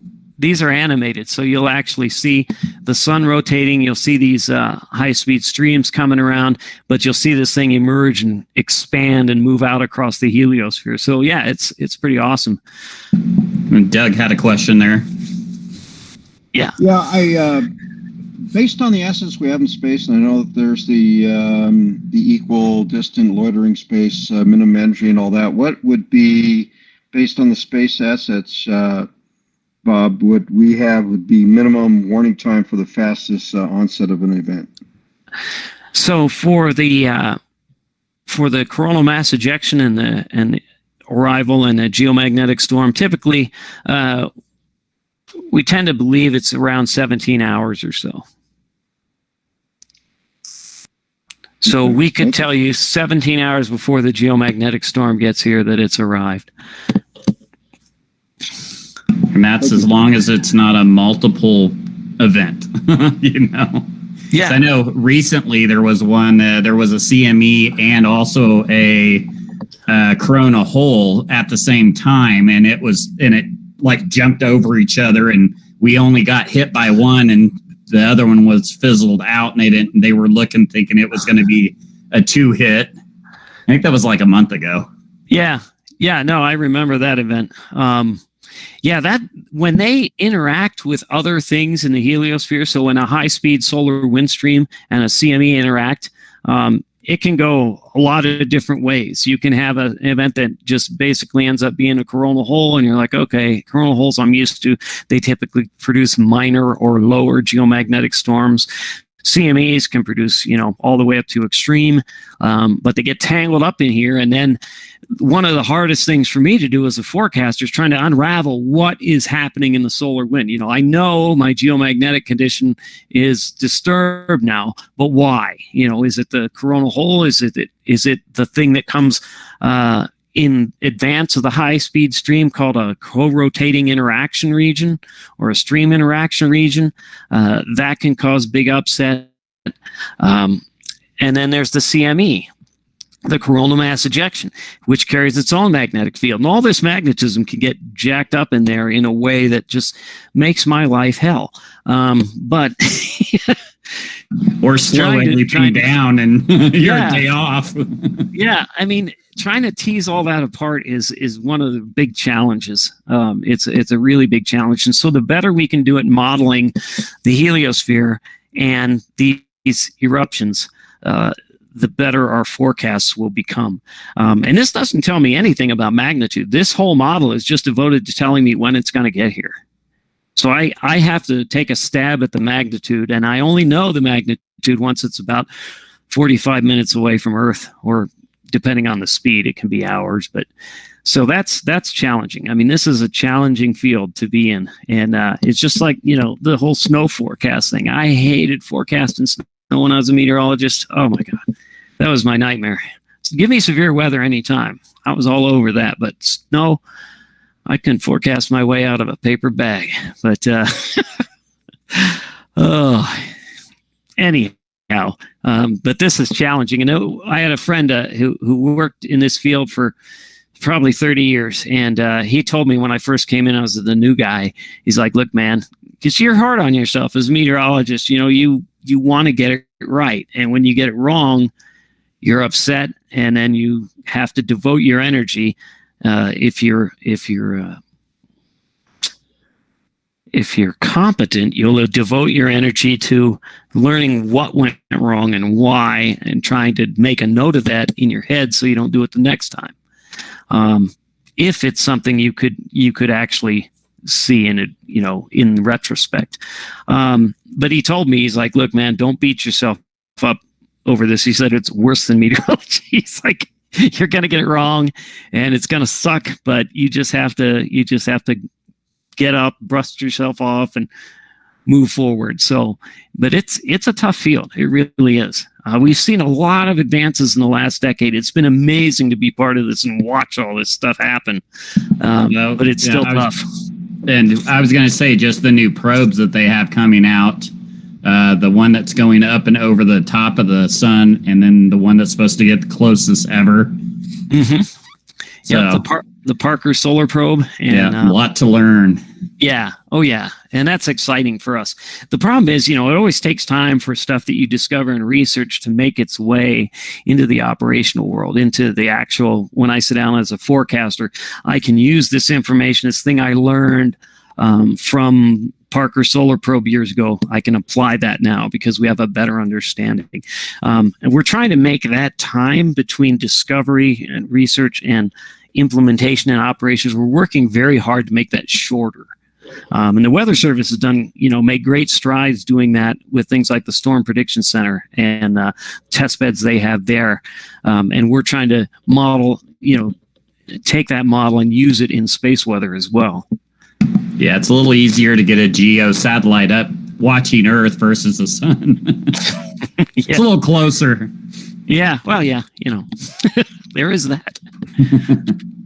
All right, so here's some more pictures. This is a flare and a subsequent CME, just in some other coronagraph imagery. This was our 3-day forecast, which is one of our primary products that we produce twice a day at 0030 and 1230 Zulu. You can see we had G2 and G1 storms predicted, as well as a period of G3 of strong storming. And you can see we carried that through the 7th, 8th, and 9th based on the prediction. And you can see here, we had some disruption. This is the magnetic field. We had some disruption on the 7th, and this is from the Discover spacecraft, which is also parked in that L1 Lagrange point a million miles away. So this gives us solar wind readings. So again, you see the magnetic field here. BZ is in red. So you can see it got driven pretty far south by the 8th. And then this continued through the 8th. We got another disruption, and then things settled out on the 9th. So really, it turns out the 8th was the big day for this. We got some disruption on the 7th, but the 8th was really the big day, where we got up to KP of 8, which is a G 4 on the G scale. So we had probably a sound level of like S9 on 40 meters. Yeah, it definitely gets noisy. Now, I mentioned maximum usable frequency depressions that occur in the wake of these geomagnetic storms. You can look at this equation or ignore it. I know some people are into equations and others aren't, but this is how you calculate the maximum usable frequency for 3,000 kilometers using the height of the F2 peak as well as the frequencies of the F2 and E layer. The key thing here, though, is this bottom part. This tells you during geomagnetic storms, you can have a positive and negative phase. In the beginning, in the positive phase, you have some activity in the neutral winds and the eastward E field, upward motion, a loss. You decrease the loss rate of your electrons, and you get this oxygen and N2 ratio increasing. And during this phase, things are good. You can have good comps. But during the negative phase, the situation reverses and you get an increasing loss rate of electrons. So now your electron density is being eroded away. And that's going to then affect the frequencies you can use, because with a lower electron density, it's going to mean lower frequency. This, I looked at Boulder. DST is another indication of magnetic annoyance of the magnetosphere. The lower it goes, the more annoyed the magnetosphere is, the more disrupted it is. So you can see the dots here. It comes way down and then recovers. The maximum usable frequency, and this is, you're seeing diurnal variations here, but you can see how it plummets during the right before the 9th. So around the 8th, it comes back up again, and then it plummets again during the 17th and again on the 29th. And here you can look at the number of whisper spots. Now, unfortunately, for whatever reason, and I don't remember what I did, I think I looked at one frequency, and I want to say maybe 20 meters, but I need to indicate that on this chart. In any case, you can see how the number of spots on the weak signal propagation reporter kind of nosedives on the 9th. So you get your dip, your minimum in DST, so your most disturbed magnetic conditions, and then later you see the depression, the big depression or the peak of the depression in the whisper spots. And then again, recovery, a little bit of more of erosion again, and then a little one here. So that's maximum usable frequency depressions. We are trying to forecast those as well now at the Space Weather Prediction Center, and I'll talk a little bit more about that later. I've got some hints. I've talked about these before. If you got a blackout, an hour, maybe 2 if you have some multiple flares. But after it recovers, then you're going to have some extra electron density and a higher maximum usable frequency, so you can take advantage of it. So it's a double-edged sword. It's going to take you out for a while, but you get a reward at the end. Let's see. Other things to remember. Oh, yeah. Only for the duration of the flare, about an hour. Some flares take longer to decay, so that can prolong the agony, but not too bad. Magnetic field gets very quiet following a strong magnetic storm for a while. So when the noise levels are down, this is good to use the lower frequencies. Remember, the maximum frequencies are going to be depressed again, oftentimes. And then use the K-index, and I told you about that, the geomagnetic index from WWV or the internet, to determine the current geomagnetic conditions. A-index is kind of a summary of yesterday's activity. So we'll tell you the A-index for yesterday, and we'll tell you the K-index for today, current K-index and we do this every 3 hours because that's the K-index is a 3-hourly scale. And then finally, lower bands are always going to be good generally. with respect to solar flux. Talked about the K index here. You do get high noise levels, but keep in mind you may be able to use other frequencies. 30 meters is weird. And this is, I guess these two are the most important parts, 4 and 5. They're not alike, no solar flare, no two are alike. And the same with geomagnetic storms, no two are alike. There's some general characteristics, but we do this on a planetary scale, and you have to think regionally. There are regional variations. So don't let the reports of flares or storms scare you away.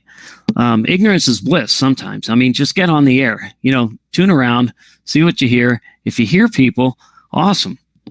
Now you can have a QSO. But if you don't, okay, check out some other bands or build something or whatever, have a break. But I always tell people, don't be warded off by reports of storms or flares.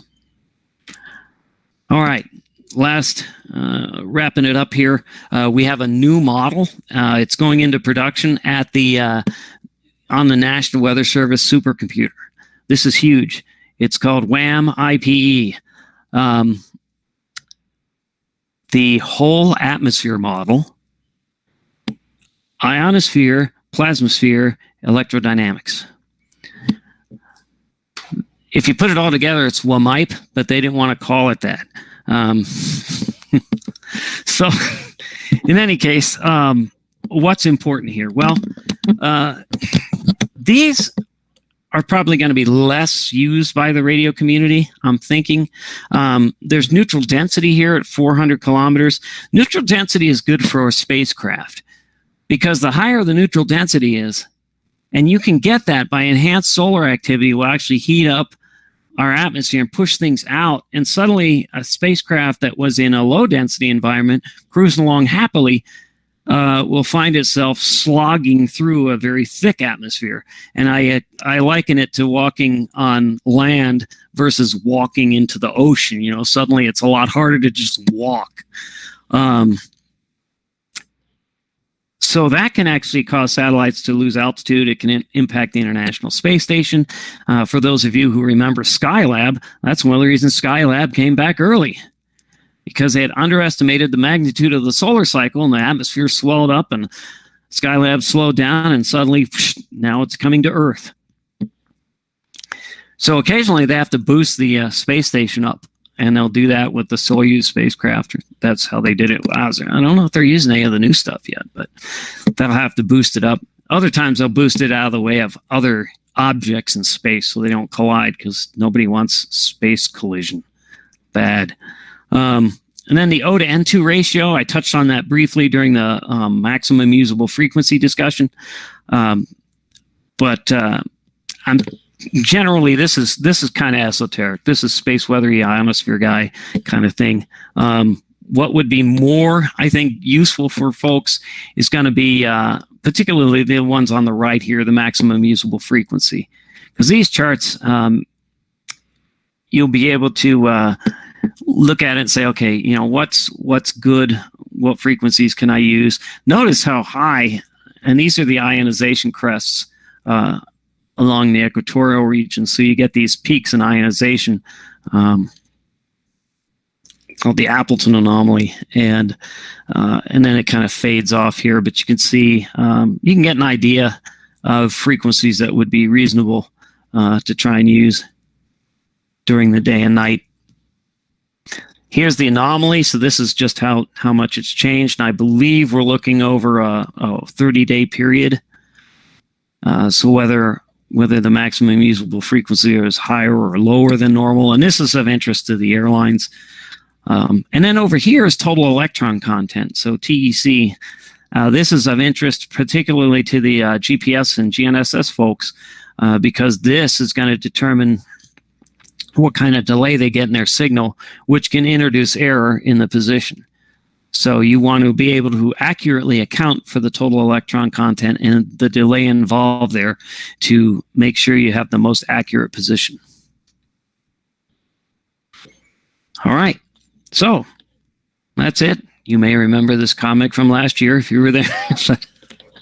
I still love it. Forecast office is still pretty much the same. The only thing that's changed is because of COVID. Generally, we only have one person in there at a time, but we always have someone in there. But given the the solar cycle right now, we're coming out of the bottom of it, so it's been pretty mellow. So we have one person in there and one person working remotely, and we've carried on the mission that way. I think that's it for me. How'd I do this time? Nice. 419. Okay. Cool. Another home run, Rob. Every year, a home run. I feel like last time I had to speed up. Yeah, we don't have the library clock giving you a countdown saying you got to hurry up. 10 minutes. The library will be closed in 10 minutes. Yeah, the only thing I would say is like right now, what's the space weather at right now? Oh, because I know we have a KP of 3, or at least that's what I'm looking at now. Glad you asked. Let me maybe take a look at that and then explain it a little bit. So, gov. There we go. Space weather.cock. All right, let's see if I can put this up there. All right, everybody see the front page of the Space Weather Prediction Center? Yeah, if we have time, I'll walk you through some of the things on here that you might be interested in as radio operators. Cool. And humans. So up at the top here, this is the first place to stop, because remember I talked about the RS and G scales. Green means good, nothing's going on. And it goes yellow and red. So you can see over the last 24 hours, things have been quiet across all the scales. Currently, they're quiet across all the scales, but we're forecasting some G1 conditions, some minor storm conditions, and that's going to be associated with coronal hole high-speed stream, probably from this southern coronal hole that you see in the lower left-hand part of the screen. If you can see my cursor, it's down there.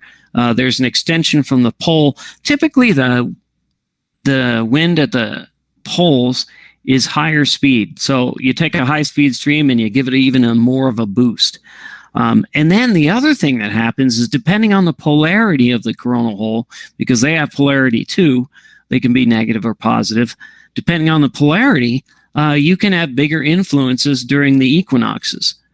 So during the spring, where we are now in March, negative polarity coronal holes will have a bigger influence than they normally would at other times during the year. So they can actually cause greater disturbance. Similarly, in the fall, in the autumnal equinox, the positive coronal holes can produce more disrupted conditions. And that phenomena is called the Russell-McFerrin effect, after the two guys who published the paper about noticing this. So you'll see this variation in storm intensity around the equinoxes depending on the polarity of the coronal hole. And I think that's what we got going on here. And then you can click on this arrow and look at, this is day 1 forecast, day 2, and day 3. So we got one period of storming and then quiet conditions again. As you move down, you can see what we call the top news of the day. You'll find all sorts of different announcements here. During big events, we'll try to put up content here that is meaningful and relevant for the stuff that's going on. Keep in mind, though, that in our list of duties that we have to perform, including things like calling FEMA or NASA or the airlines or the power grid, those are very high priority things. And the updating this and the social media part fall lower on that list. So sometimes you won't see something on the front page right away, but you should see something up here pretty quickly. So just keep that in mind. But generally, we try to keep this up to speed. Randy's got his hand up. Yeah. Maybe accidentally. You have a question ready? No, I'm not.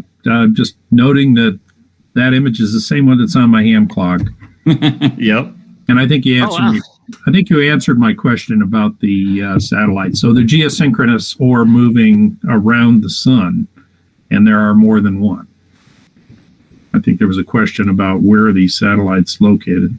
Oh, okay. Yeah, Soho and Stereo A. Yeah, so stereo are moving. They're always in motion. And stereo A is actually behind the Earth's orbit now. So I call it stereo after because it comes after Earth in the rotation. And then the ones at L1, that Lagrange point, they stay parked between the Earth and the Sun. So as the Earth's rotating around the Sun, those things stay put always between us and the Sun. Oh, so it always sees what we need to expect then. Exactly. And that's a big deal. They want to put a spacecraft, and the European Union has been working to try and put a spacecraft at L5. So unlike stereo, which moves, L5 is behind Earth's orbit, and it's another one of those Lagrange points. It's a parking space. So if we could park a satellite permanently there and have one always at L1, then we'd always have a stereoscopic view of the sun, and we'd be able to more accurately characterize these clouds of plasma that come out. So that would mean better inputs to the model. Because when we're limited to just one view and a straight-on view from L1, that introduces a lot of error. So that makes the slop factor even bigger on the forecast. Makes sense. And I think Doug had a question, ATP, earlier. He raised his hand.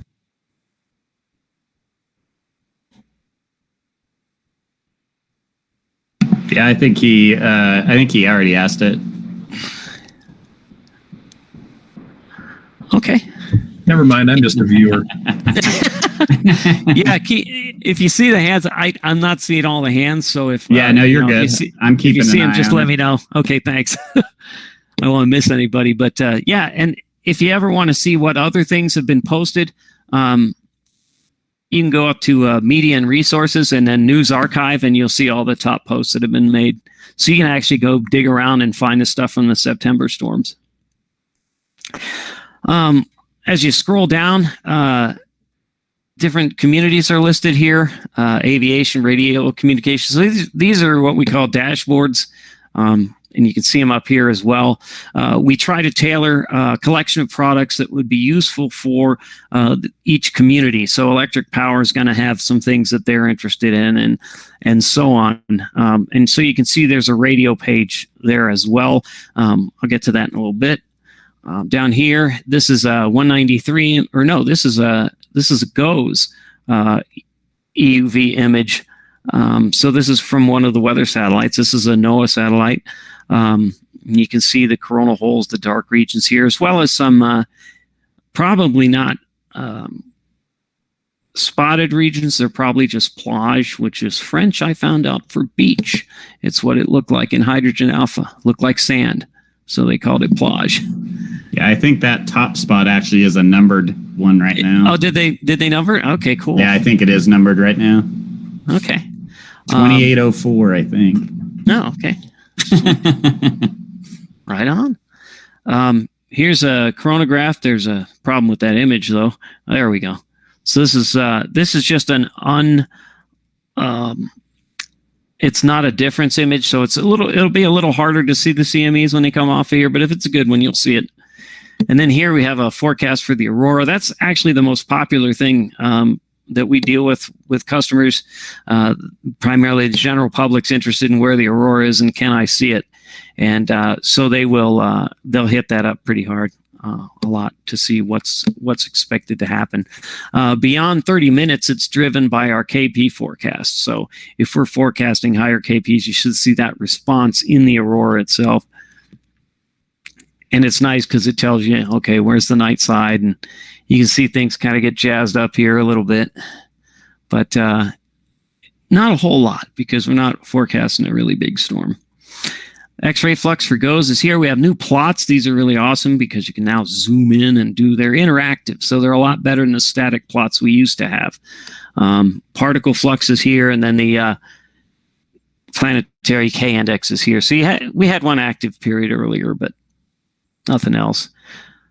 Let's scroll back up here for just a second.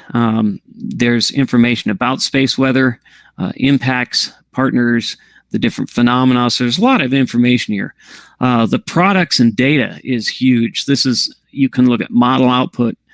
You can look at the alerts, watches, and warnings, and those will always be current. When you go on here, as long as the web farm that feeds this page is up, you'll be able to go to alerts, watches, and warnings and see what's going on. And they're just listed here in chronological order. And there's also, I believe,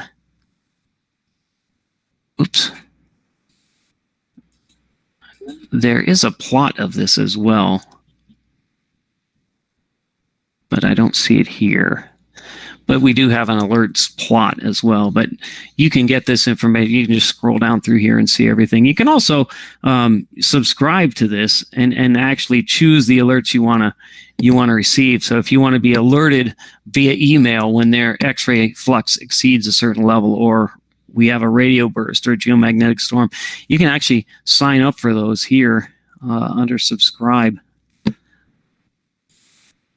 Let's see, products and data. The two that I'll point you toward that really kind of are flagship products include the 3-day forecast, which is here.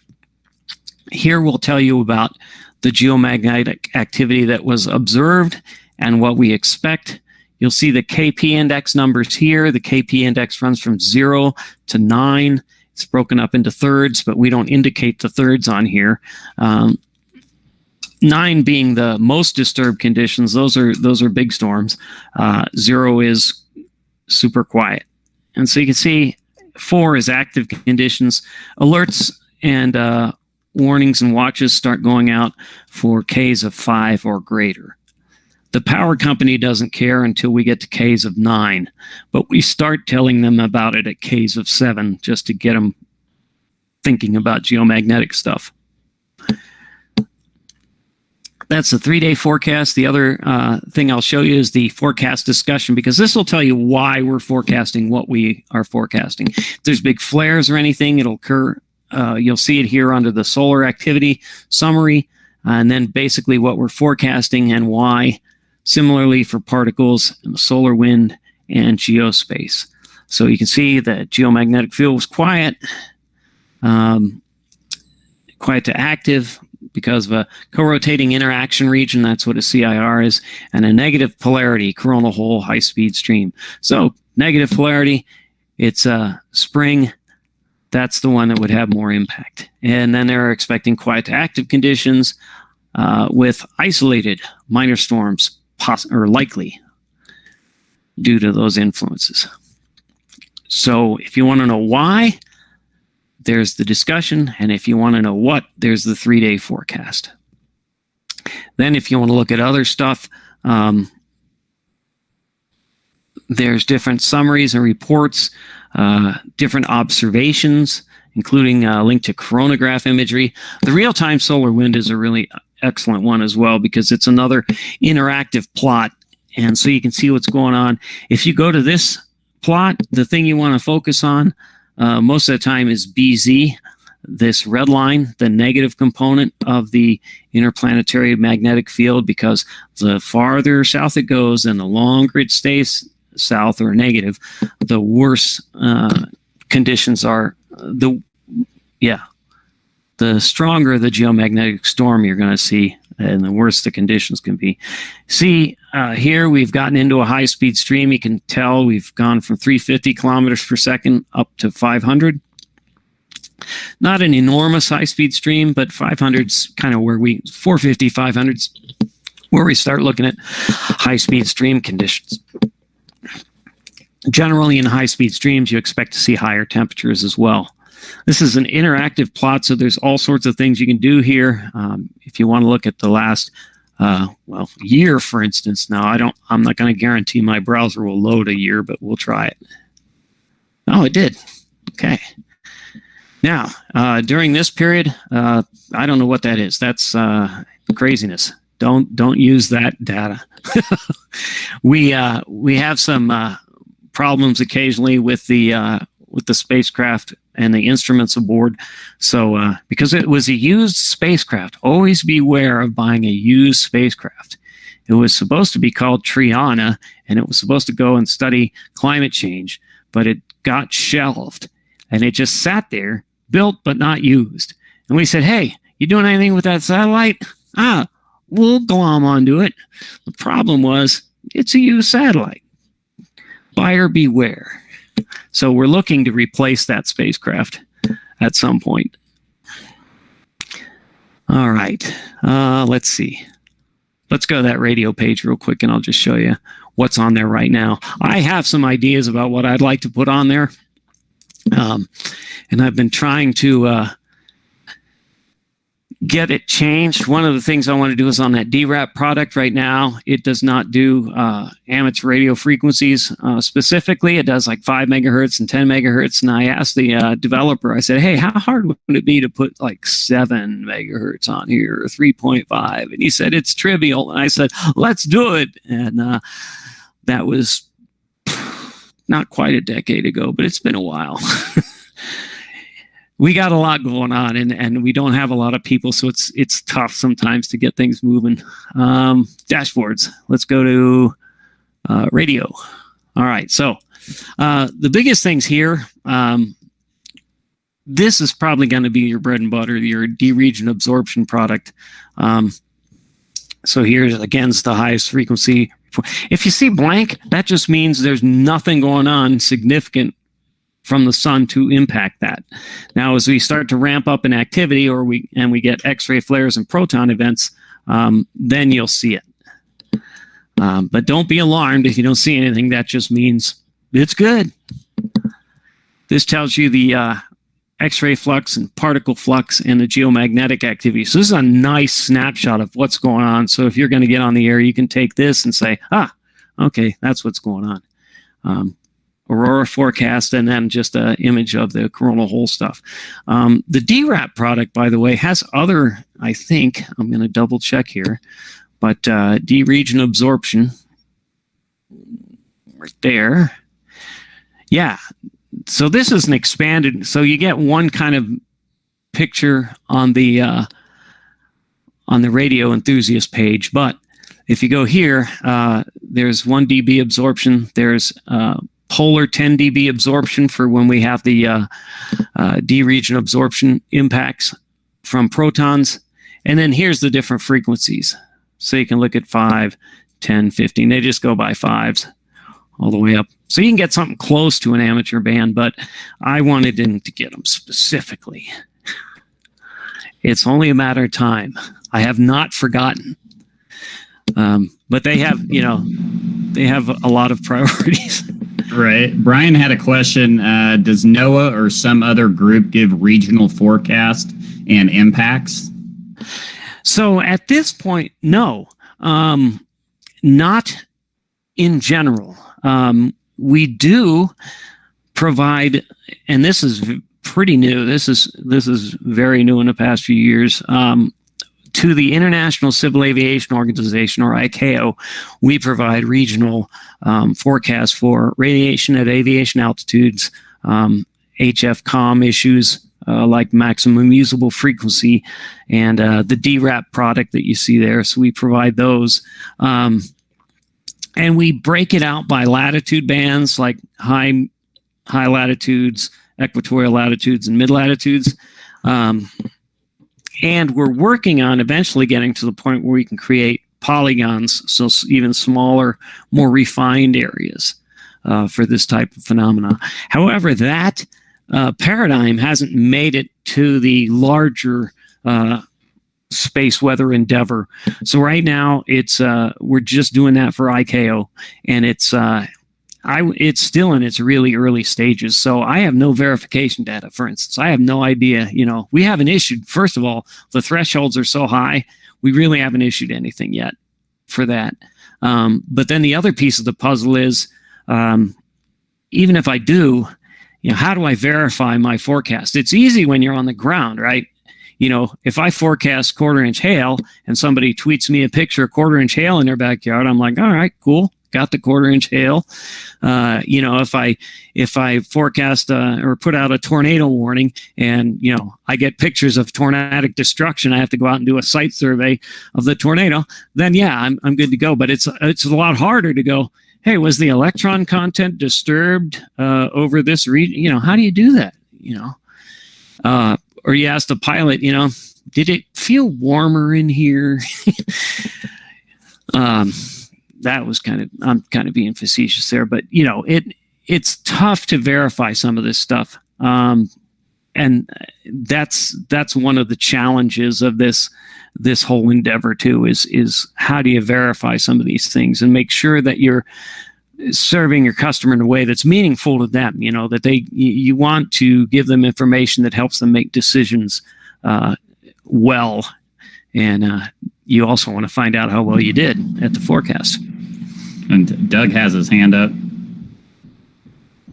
Yeah, Mr. Steenburgh, I'm just curious what your knowledge or experience so far as NGOs and other companies, private corporations, commercial companies that are doing space weather research that might have other assets. Do you share and combine your assets, or how does it work out? Is there any cooperation between the agencies? Absolutely. There is cooperation both between the agencies and the federal government, as well as with the commercial and academic sectors. For instance, our geospace model that gives us the kind of situational awareness and short-term predictions for the geomagnetic field here at Earth was a collaboration with the University of Michigan. And we were successfully able to bring that from a research endeavor into commercial operations, or into SWPC's operations. Commercially, one of the things we're exploring right now is the use of other satellite assets, because commercial companies, especially the CubeSats and things, they're flying a lot of small satellites, and they're collecting some information that could be of use to us. So we are working with commercial partners across a variety of endeavors for data collection and provision. And I'm trying to think of, I think it's the Commercial Weather Data Project, CWDP. So yeah, we're working on GNSS information, for instance. We're looking at getting that. We've worked before in something called SBIR, Small Business Innovative Research Grants, that have gone out to companies to kind of build the space weather enterprise. So yeah, there's good interaction. In fact, it's a great question, because they just passed something called the ProSwift Act in Congress, and ProSwift stands for something. Do I know what the acronym stands for? No. What does it mean? It means that they're putting together, one of the things that comes out of it is a committee composed of, or a board composed of commercial and academic interests and government, to work together to solve these problems. So let me see if I can find it.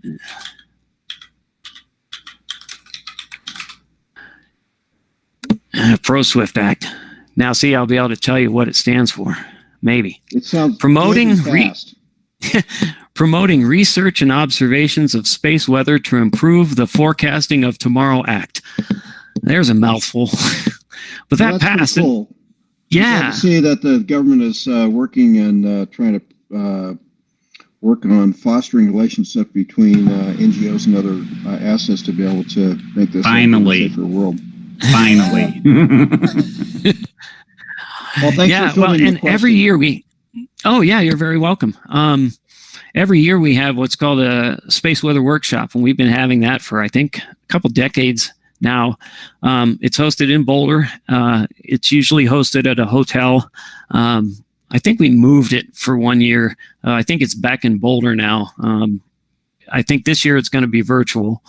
And we canceled last year's because it happened right around the time that COVID just took off, March, April timeframe. So we had to cancel it. But this year it'll be virtual. And every year we have people from the commercial sector participate in that meeting, the commercial space weather providers.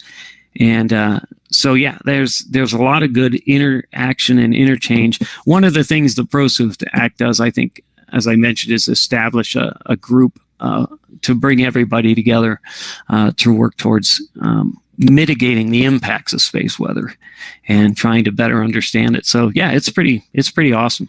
It's a great field to be in.